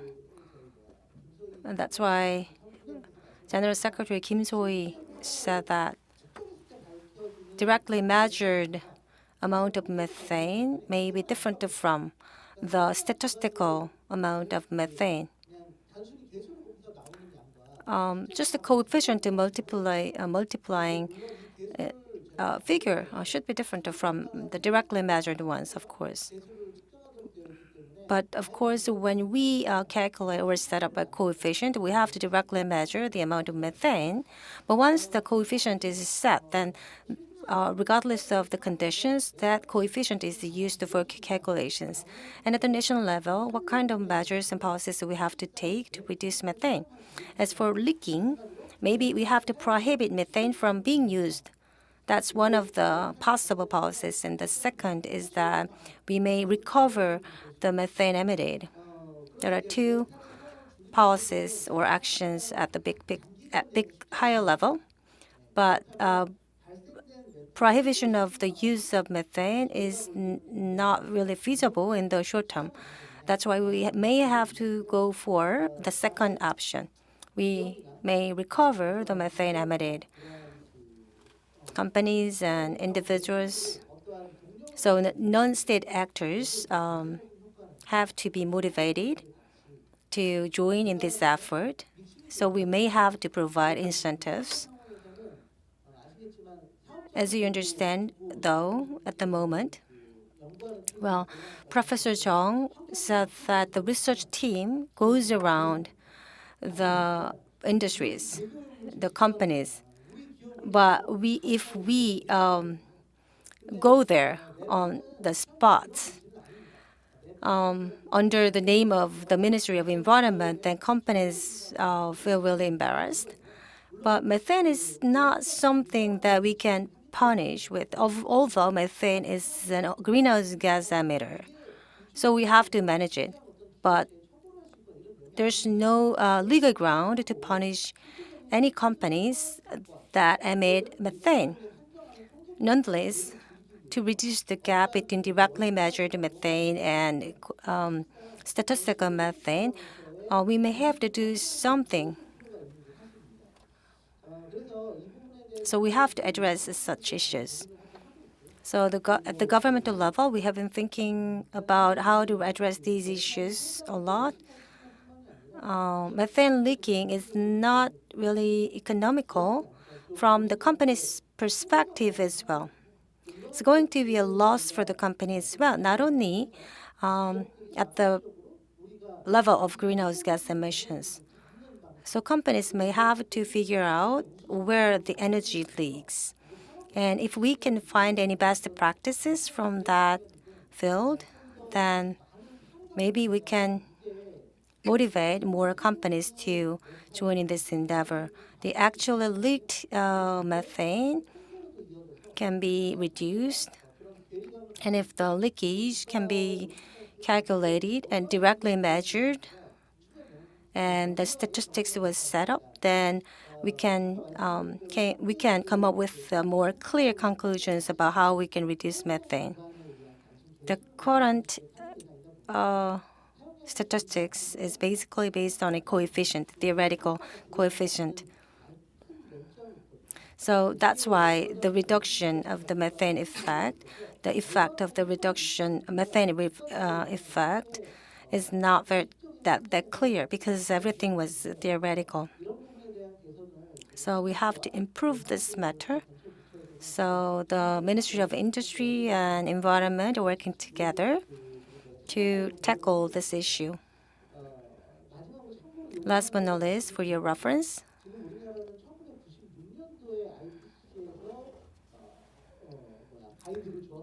we are working on this matter based on 1996 guidelines of IPCC when we produce statistics. And the 2006 guideline was already introduced, but we have yet to adopt it. For statistics, we have to accumulate 20 years of data to make statistics more meaningful and significant. And then at the national level, we can announce it to the public. So to produce 2002, if we have to use the 2006 guidelines, then it's not that easy because it's less than 20 years. But still, you have a plan to advance 3 years ahead of the statistical practices. Then maybe based on these new updated guidelines, we can use different type of coefficient so that we can produce more accurate leakage, so that we can reduce the gap between the actually measured methane leakage of methane and the theoretical leakage. Thank you. 한 통계 작성을 위해서 So thank you. On behalf of the Environment Ministry, he talked about what kind of efforts is being made by the ministry. So in the morning, actually, as part of the keynote speaker, we invited a person from the European Commission. The reason why we invited the person or speaker from the EU is that the EU is one of the countries that is also importing much of the methane. So they may have some common concerns like Korea. So based on that consideration, we have invited a speaker from the EU, probably. So that is my assumption. In case of Korea, energy security has been a serious issue over the last several decades. So now it's time for us to listen to Deputy Director from the Ministry of Environment, the Ministry of the Trade, Industry, and Energy. So, Mr. Lee Han-so, please. So let me introduce myself. My name is Lee Han-so from the Ministry of Trade, Industry, and Energy. As Professor Sujong and as the first panelist talked about, there are many kinds of methane emissions, and one of them is the fugitive methane, and also there is a flared methane emission. So we are in pursuit of reducing LNG consumption, but when it comes to fugitive methane emission reduction, we are stepping up our monitoring activities. So recently, KOGAS has come up with a technology or systems that is aimed at reducing fugitive methane emissions. So that is one of the efforts. So we are in pursuit of reducing fugitive emissions. That's it. So from the Ministry of Industry and Energy and Trade, he talked about what is happening at the moment. In one of the keynote speeches, in the case of the U.S., President Biden, they announced that they will step up the support for methane emission reduction. And also, they decided to charge methane fees. And also, through the carbon-related mechanisms, the U.S. government is working on establishing necessary policies. So what should be the direction of Korea? So that will be covered by Mr. Hyung-sik Choi from the Korea Environment Institute. Well, let me share with you the statistics first, followed by policy direction that I think would be desirable at the Korean level. Many statistics were produced already, but in the energy sector, the power generation and leakage represented 23% of the total emission of methane, and the industrial processes represent 2% as of 2018. So energy consumption and energy importers and the industrial complexes, that includes the oil refinery factories and oil factories, represent 23% of the methane emissions. And we have a plan to reduce methane emission by 30% by 2030, according to the GMP. Measures and policies should be taken and updated to reduce methane. As for agricultural and waste sector, carbon neutrality and NDC. With that, we have had some vehicles and some consensus were reached by among stakeholders. And waste and agriculture sector are not the easiest sectors that we have to tackle in these. So we need a cost, funding, and acceptance of the public. But the reduction technologies and mechanisms were pretty much agreed at the moment. And agricultural sector is non-ETS sector, so incentives should be designed. But for energy sector, like I said, although energy sector emits quite a lot of emissions, but there's no policies in relation to methane emission reduction. And the 10th measure and the policy plan is being designed at the moment, and we forecast that the methane emission will increase. But as we aim to reduce methane emissions, we have to try to introduce policies and technologies to reduce leakage of methane in particular. So in the energy sector, leakage of methane should be something that we have to pay attention to. And with a conditionality that we have to acknowledge the directly measured methane emission. But as Professor said, it's not that really accurate. The current statistics of methane emission and leakage is not very accurate. But we have to work on monitoring, and we have a cap and trade market. And based on monitoring, we have to provide incentives to companies which are working on reducing methane and carbon dioxide. And reduction is more cost-effective. And maybe we can provide some REC-weighted calculations to provide more incentives to the companies. And there's no. The United States has introduced methane charge. There's no emission trading system in the United States for methane, but they have a system to charge methane fee. So I think they can reduce leakage of methane. Well, once we provide economic incentives to companies which are working on methane emission, then we can reach the goal. And at the global level, such endeavor is going on. And as Dr. Kim said, you also have to join in the endeavor. And we have a plan of a 34 million tons of methane reduction. And how we can acknowledge how we can be acknowledged in the methane endeavor at the global level is also something that we have to take into account. And energy sector, domestic energy sector, and overseas, the Korean companies in overseas countries have to participate in this endeavor. And scope 3 level, at the scope 3 level, we also have to reduce methane. So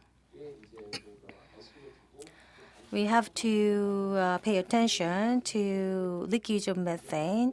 And once we are successful in reducing methane, then we can promote our prominence at the international level and even financial market. Last but not least, we have to go forward based on the measurement.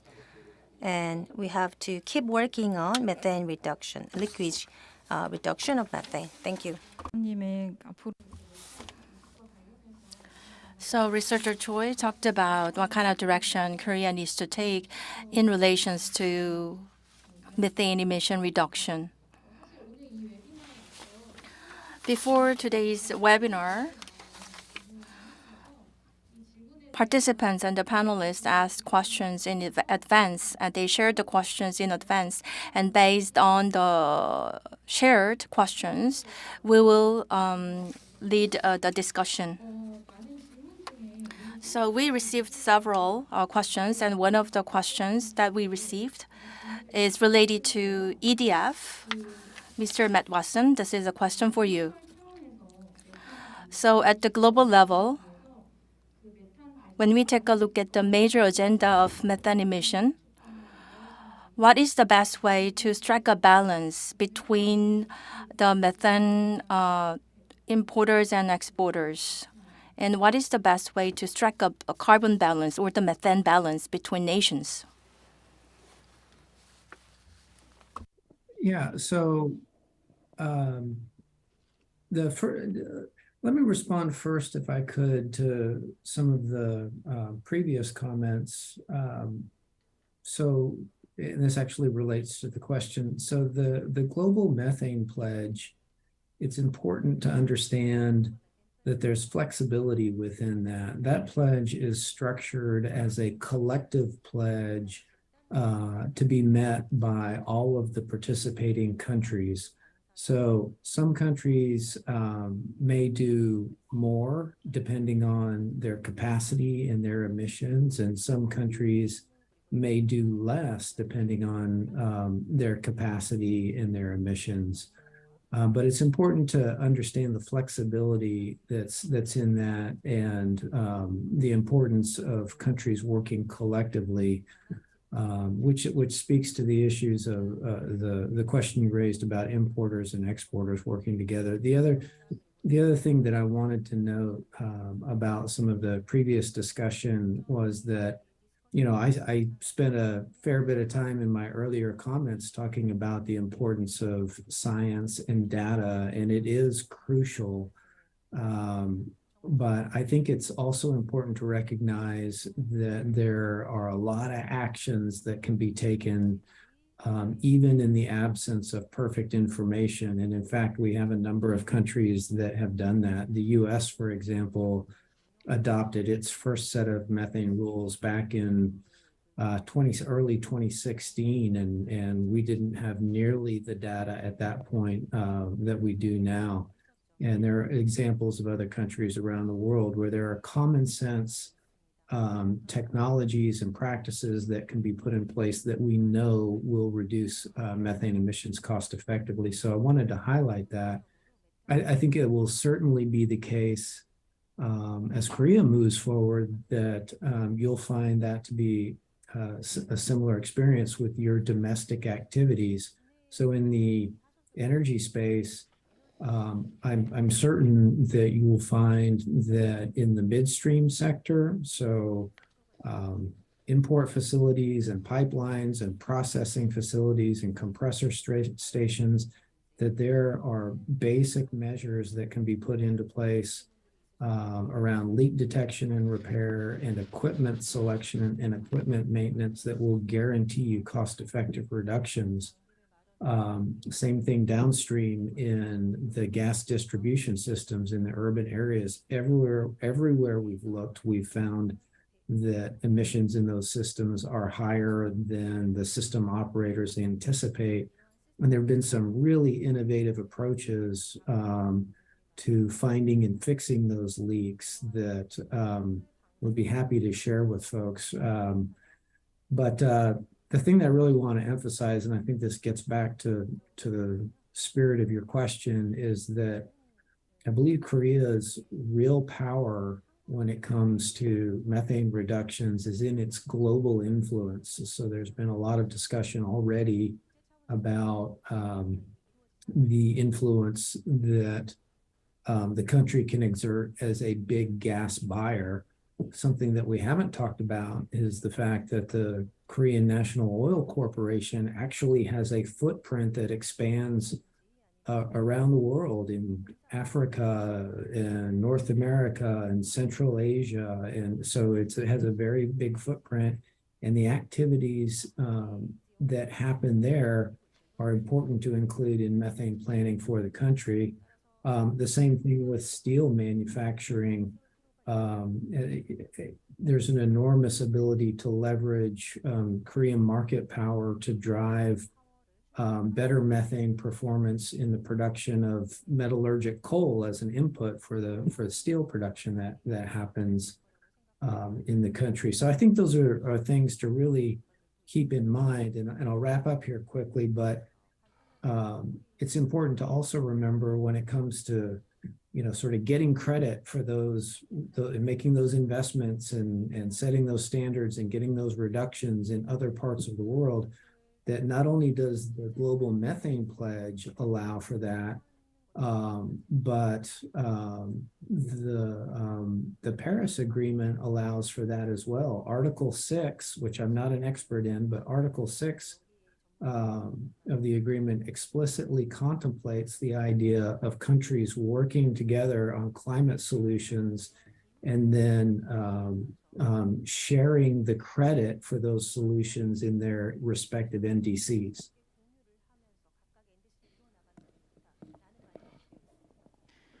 네, 감사합니다. Thank you.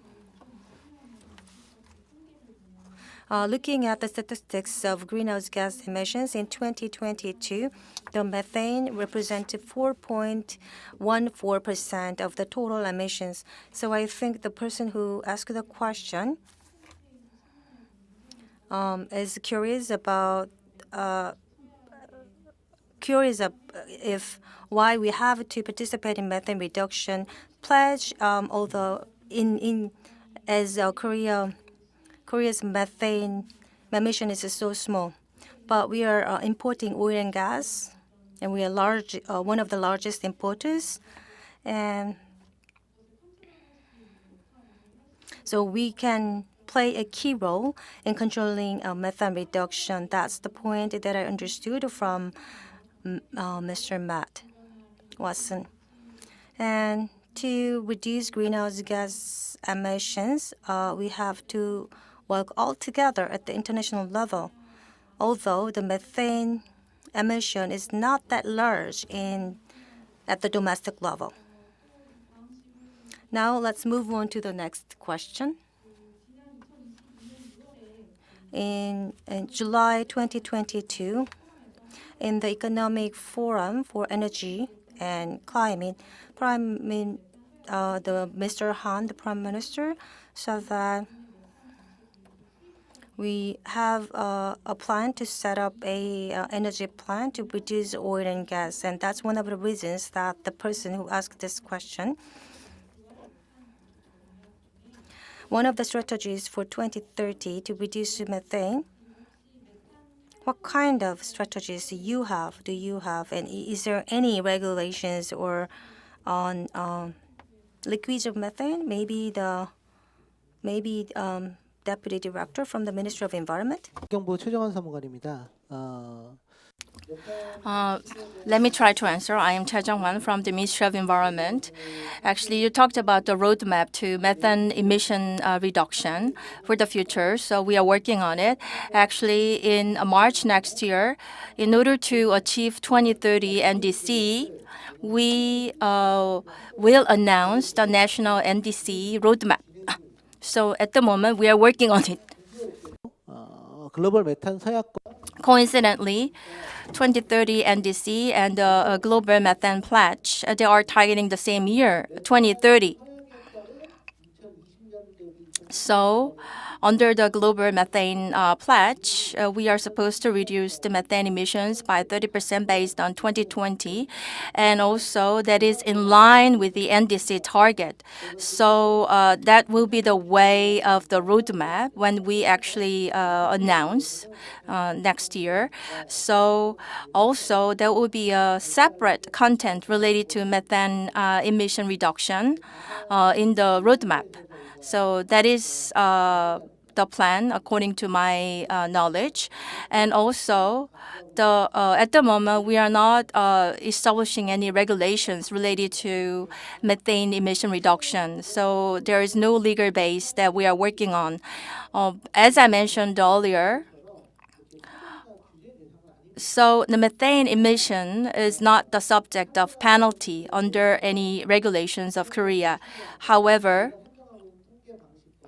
the statistical methodology needs to be improved because the real methane emission amount and what we see in the statistics, there is a difference. So we need to reduce the gap.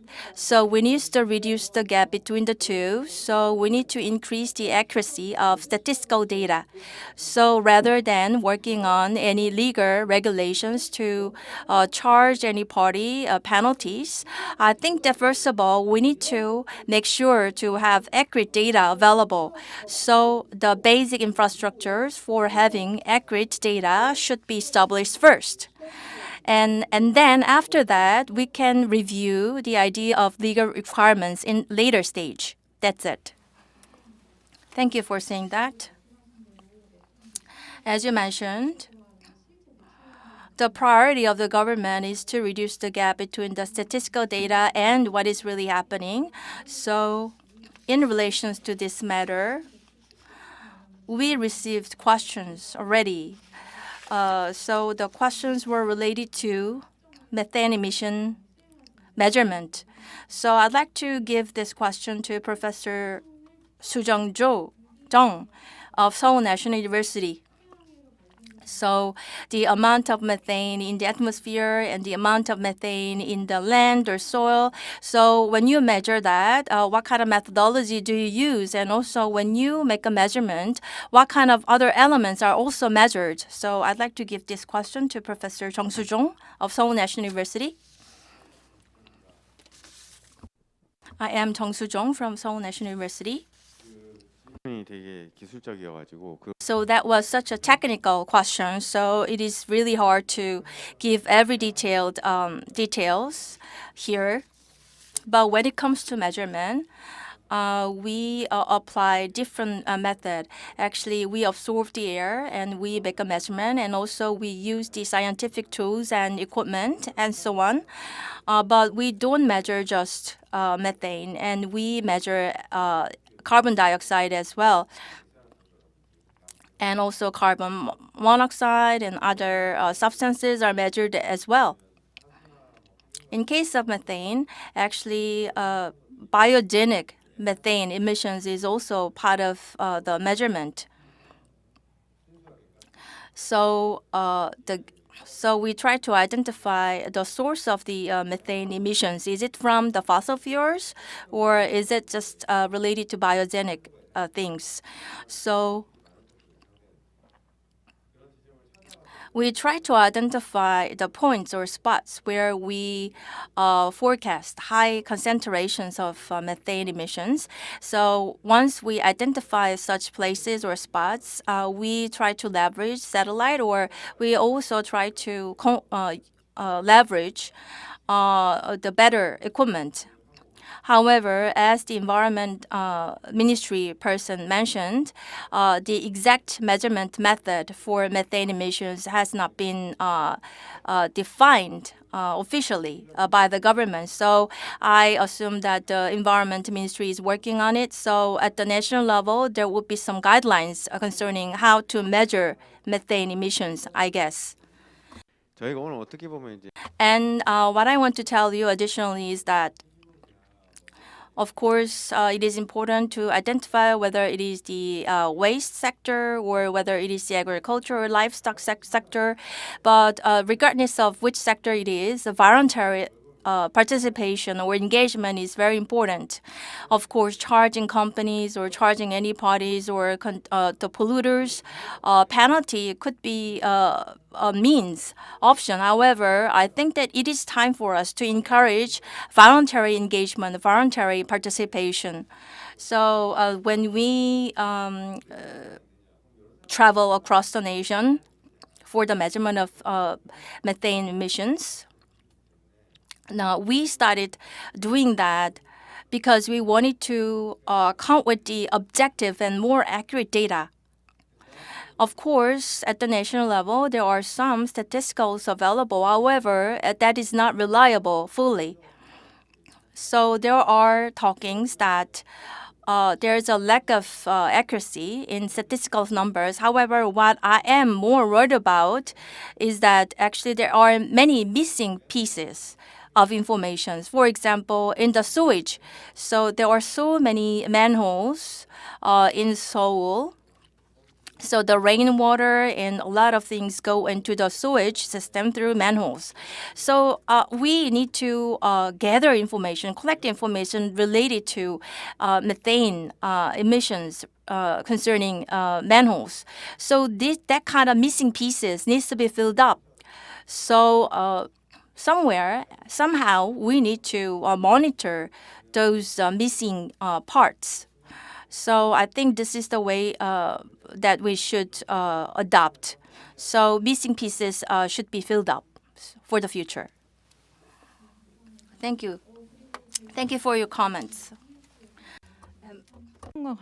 And from my understanding, measuring methane, EDF is preparing for methane plan. Methane fed is also being prepared by EDF. So can we listen to the plan? Can you please elaborate the plan of methane set? EDF? So Methane Sat is not the only satellite that will be looking at methane. There are several that are already up there. Two that get a lot of attention are Tropomi and GHG-SAT.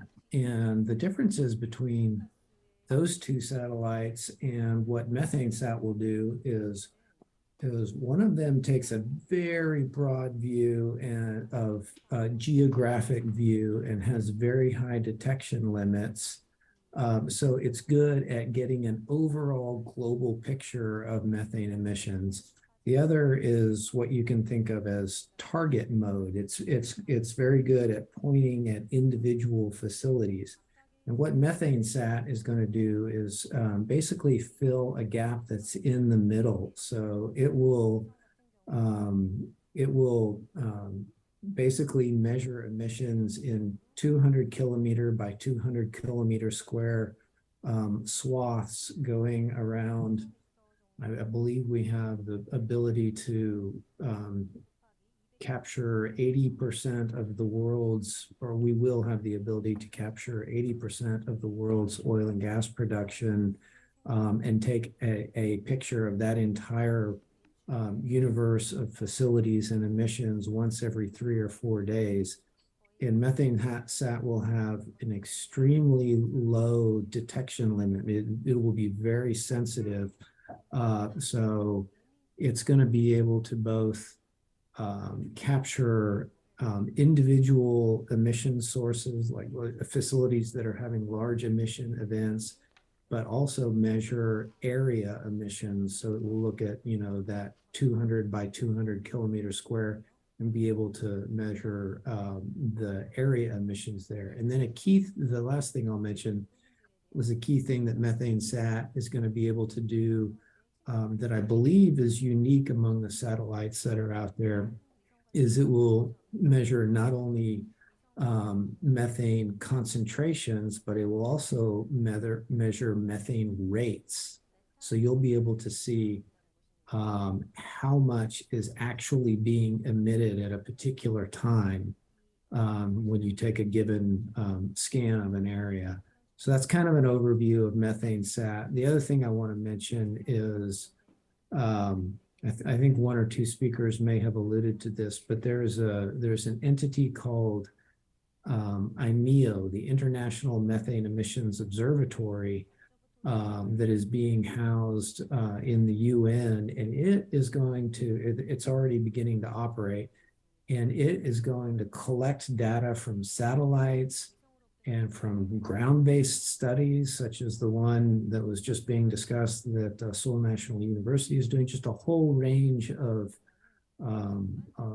empirical data sources, and it will assemble that data, synthesize it, and make it available to the world for free. And so probably within the next couple of years, it's going to be a very different world. There will still be a need for ground-based site-level studies, but we're going to have a much more robust view of what's happening with methane emissions globally.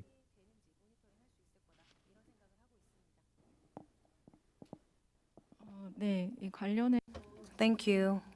Maybe Professor Jeong at the Seoul National University would like to mention the satellite monitoring, right?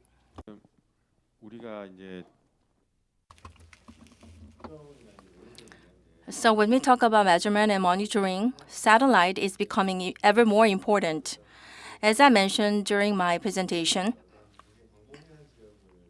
satellites are going beyond looking at the pictures of the wide area, and also they are specifying specific targets as well, as you mentioned.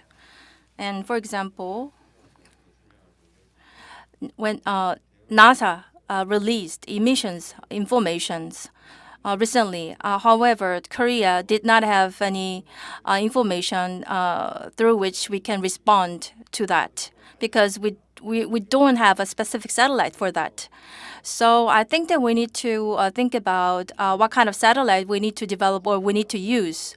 It is not just about matter of Korea. And when we think about problems related to methane emissions, as Mr. Choi said, supply chains is one of the things that we need to consider and we need to monitor. But there is no such way for Korea to monitor the overall supply chains. And at the moment, we don't have any means to monitor the global supply chains. Now we are using data from the United States and from Japan, but actually we don't have our own samples much. And also, according to the data available by the U.S. About our country, actually we cannot see many samples related to Korea. So that means that in the future, of course, there could be satellite that was launched by the private sector, but I think that satellite leveraging consideration needs to be one of the priorities of Korean government. Thank you. So what is the biggest barrier for Korea to reduce methane emissions? So that is one of the questions raised. So at the moment, everybody mentioned that there's a lack of accurate data with regard to methane emissions. So what are the barriers or obstacles for Korea? So I'd like to give these questions to Mr. Lee from the Ministry of Trade, Industry and Energy. So let me answer. I am Han-Sol Lee from the Ministry of Trade, Industry and Energy. So I'd like to talk about this matter from an energy point of view.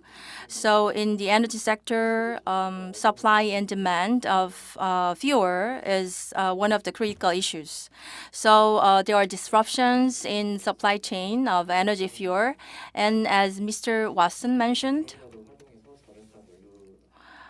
leveraging purchasing power, Korea should be able to encourage suppliers to reduce the methane emissions, but that is one of the challenges that we are facing. So let me answer the same question. I'm from the Ministry of Environment. Reducing methane emissions may have a direct bearing on production decrease in the oil and gas industry of Korea. Under the global methane pledge, we are supposed to reduce the methane emissions by 30% by 2030 based on 2020 levels. One of the ways to enable that is to reduce the usage of usage. And when it comes to this, actually, the methane amount in the industry and oil and gas industry may be reduced. However, this may have a direct bearing on reducing profit or revenues for the oil and gas industry. So I think that when the Korean government comes up with the plan for the methane emission reduction, I think it is necessary for us to take into consideration the situation of the industry as well. So there was such request by the industry people. And also during the COVID-19 pandemic, a lot of people suffered. And one of the challenges that we noticed is that there are more numbers of the one-person household in Korea, and also there has been a lot of waste. So the waste amount has increased a lot, especially during the pandemic period. So in order to reduce the waste from the households, we need to make effort as well.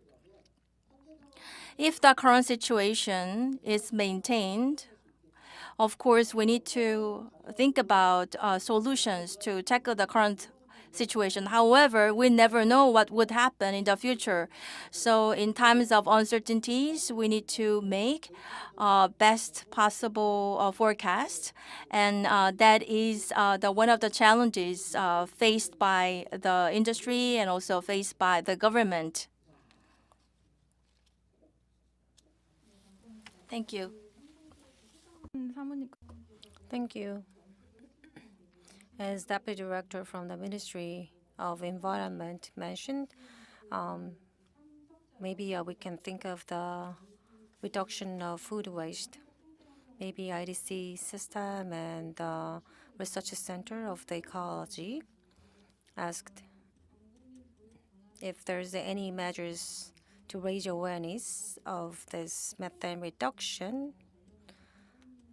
The research fellow Jeong, can you please share your ideas with us? Is there anything that we can think of as a daily routine practices to reduce methane among the public? Yes, it is quite challenging. Carbon dioxide and methane are not visible, so it is very hard to distinguish one from the other. But I would like to tell you that methane is more effective in reducing greenhouse gas emissions. It's a 21 to 27.8 times more effective than CO2.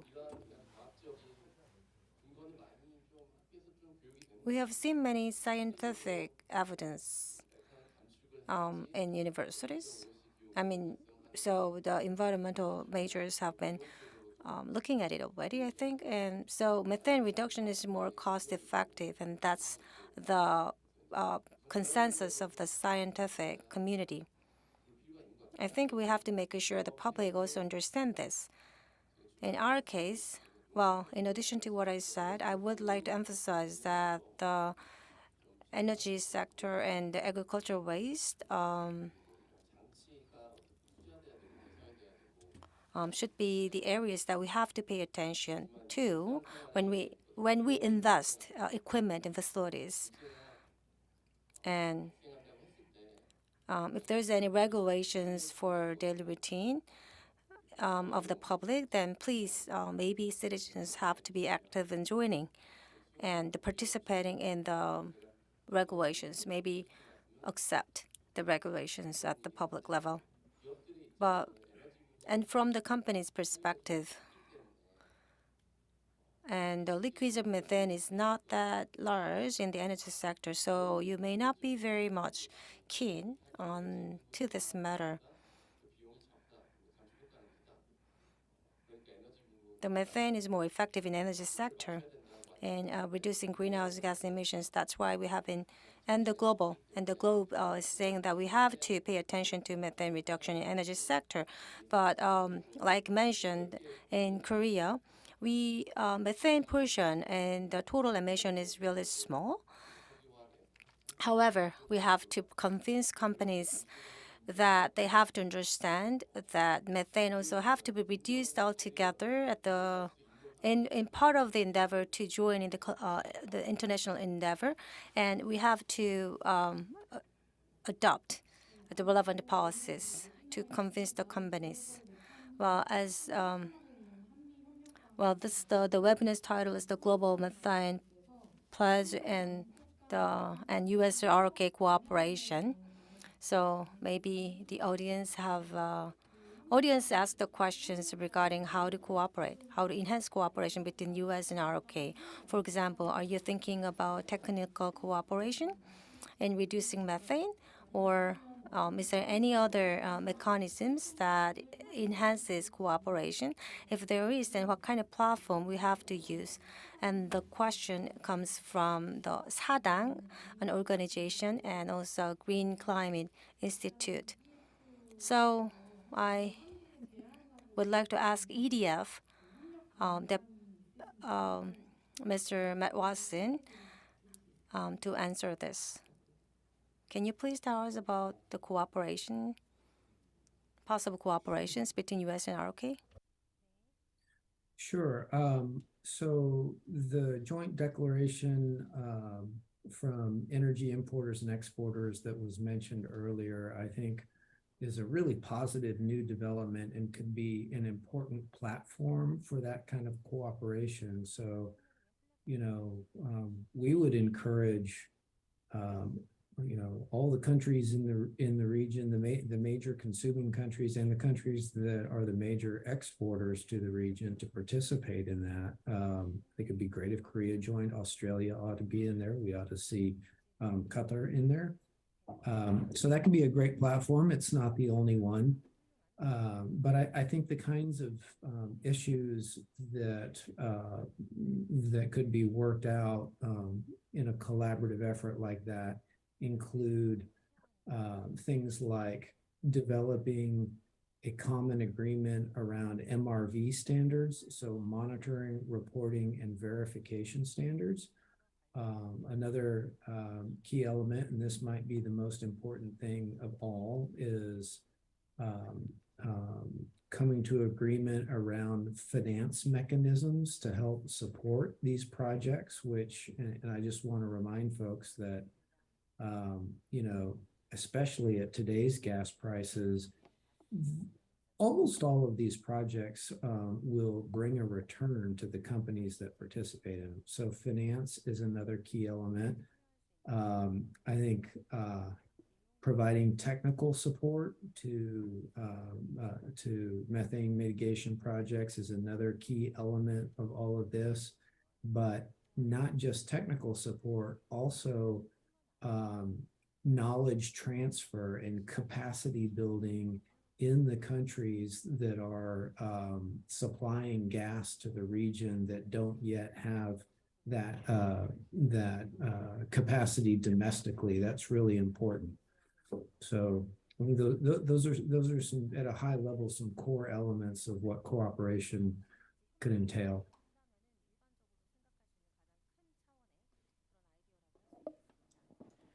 네, 그 밖에 그 다른 부처 환경부나 산업부 혹은 What about other panelists, deputy directors from the ministries of the government, and what about Professor Sujong? Are there any ways of cooperation between ROK and the U.S.? I'm Jeong from the Ministry of Environment, and this is a tough question. And with regard to methane emissions, there was a lack of attention. So far, many parties and many governments, including Korea, have been focusing on reducing carbon dioxide emissions. However, discussion on methane emission reduction is critical, and today's seminar was a good opportunity for us to awaken ourselves in relation to the importance of reducing methane emissions. So I think that it is really important to get the public and companies to engage in the effort to reduce methane emissions.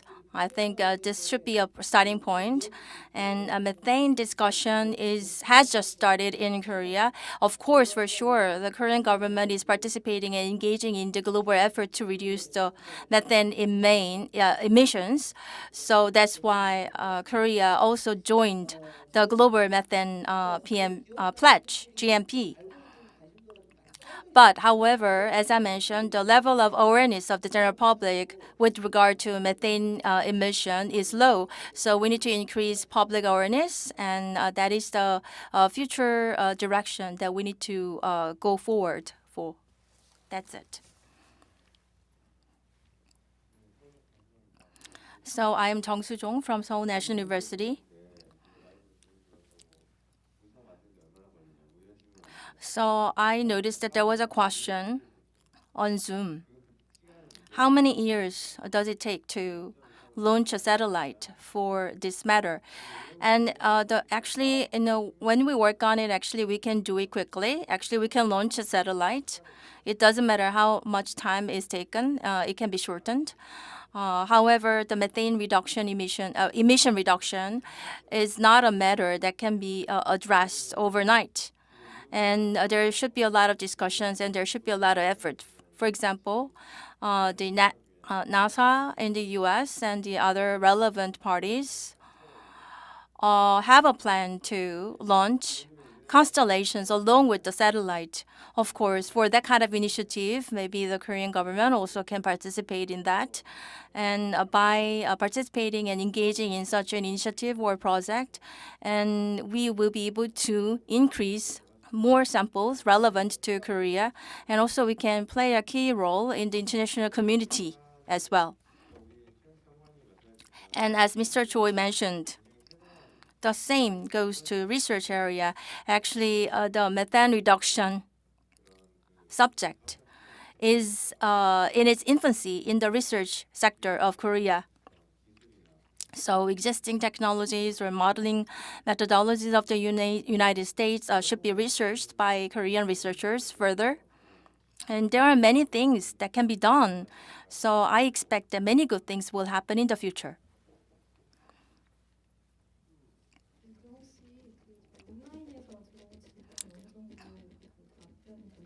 So I guess that many of the questions raised online have been covered. What about the floor? So let me open the Q&A session to the floor. 안녕하세요. Good morning, ladies and gentlemen. I am Professor Kim at the Sejong University. This is not a question, rather, I have a comment on methane. Bio-waste and other food waste and biogas are emitted from the waste. So engineers are trying to optimize technologies to include and to contain methane in the waste, because methane can be a good and major energy source so that we can reduce carbon dioxide.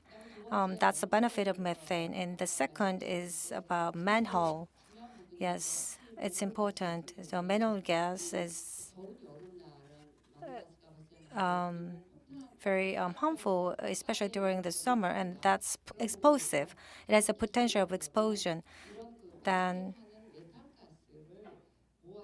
we collect methane gas, and then we may develop a new energy source based on technologies, and we have to invest into such new technologies. That's what I think. And technical transfer between U.S. and Korea. Rather than that, maybe we can make a co-investment into such new technologies between U.S. and Korea. We have to realize such a practical cooperation, I think. So co-investment, cooperation between the two countries is crucial. And the third is that methane is contributive to greenhouse gas emissions, but moving forward, we have to think about how we can make a full use of methane, which is related to my two comments. We have to make a full use of methane so that we can reduce climate change, and that could be a good future technology. They say technology is not efficient. This technology is not efficient, so it's not co-efficient. Rather than that kind of approach, although the efficiency is not that high at the moment, maybe we can try to develop a technology which enhances efficiency. It's like a hydrogen. The same applies to hydrogen. Microorganism from biogas emits hydrogen, carbon dioxide, and CO as well. And in the hydrogen economy, and there is a movement to enhance efficiency of hydrogen. So once microzoom is growing, that methane and other gases are being generated. And methane gas is contributing to climate change. That's what you said, right? But repeating what I said, we have to orient this direction to a new one to make use of methane by enhancing the efficiency. Okay, with that, let me wrap up and conclude the webinar in the best interest of time. With this webinar, we hope that the methane reduction activities will be more vibrant, and also we can strengthen the cooperation between U.S. and Korea in methane reduction. Thank you so much for joining us today. Thank you.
네, 혹시 장내에서 전기차 충전 카드 잃어버리신 분 계시면은 저희 쪽에 말씀 부탁드리겠습니다.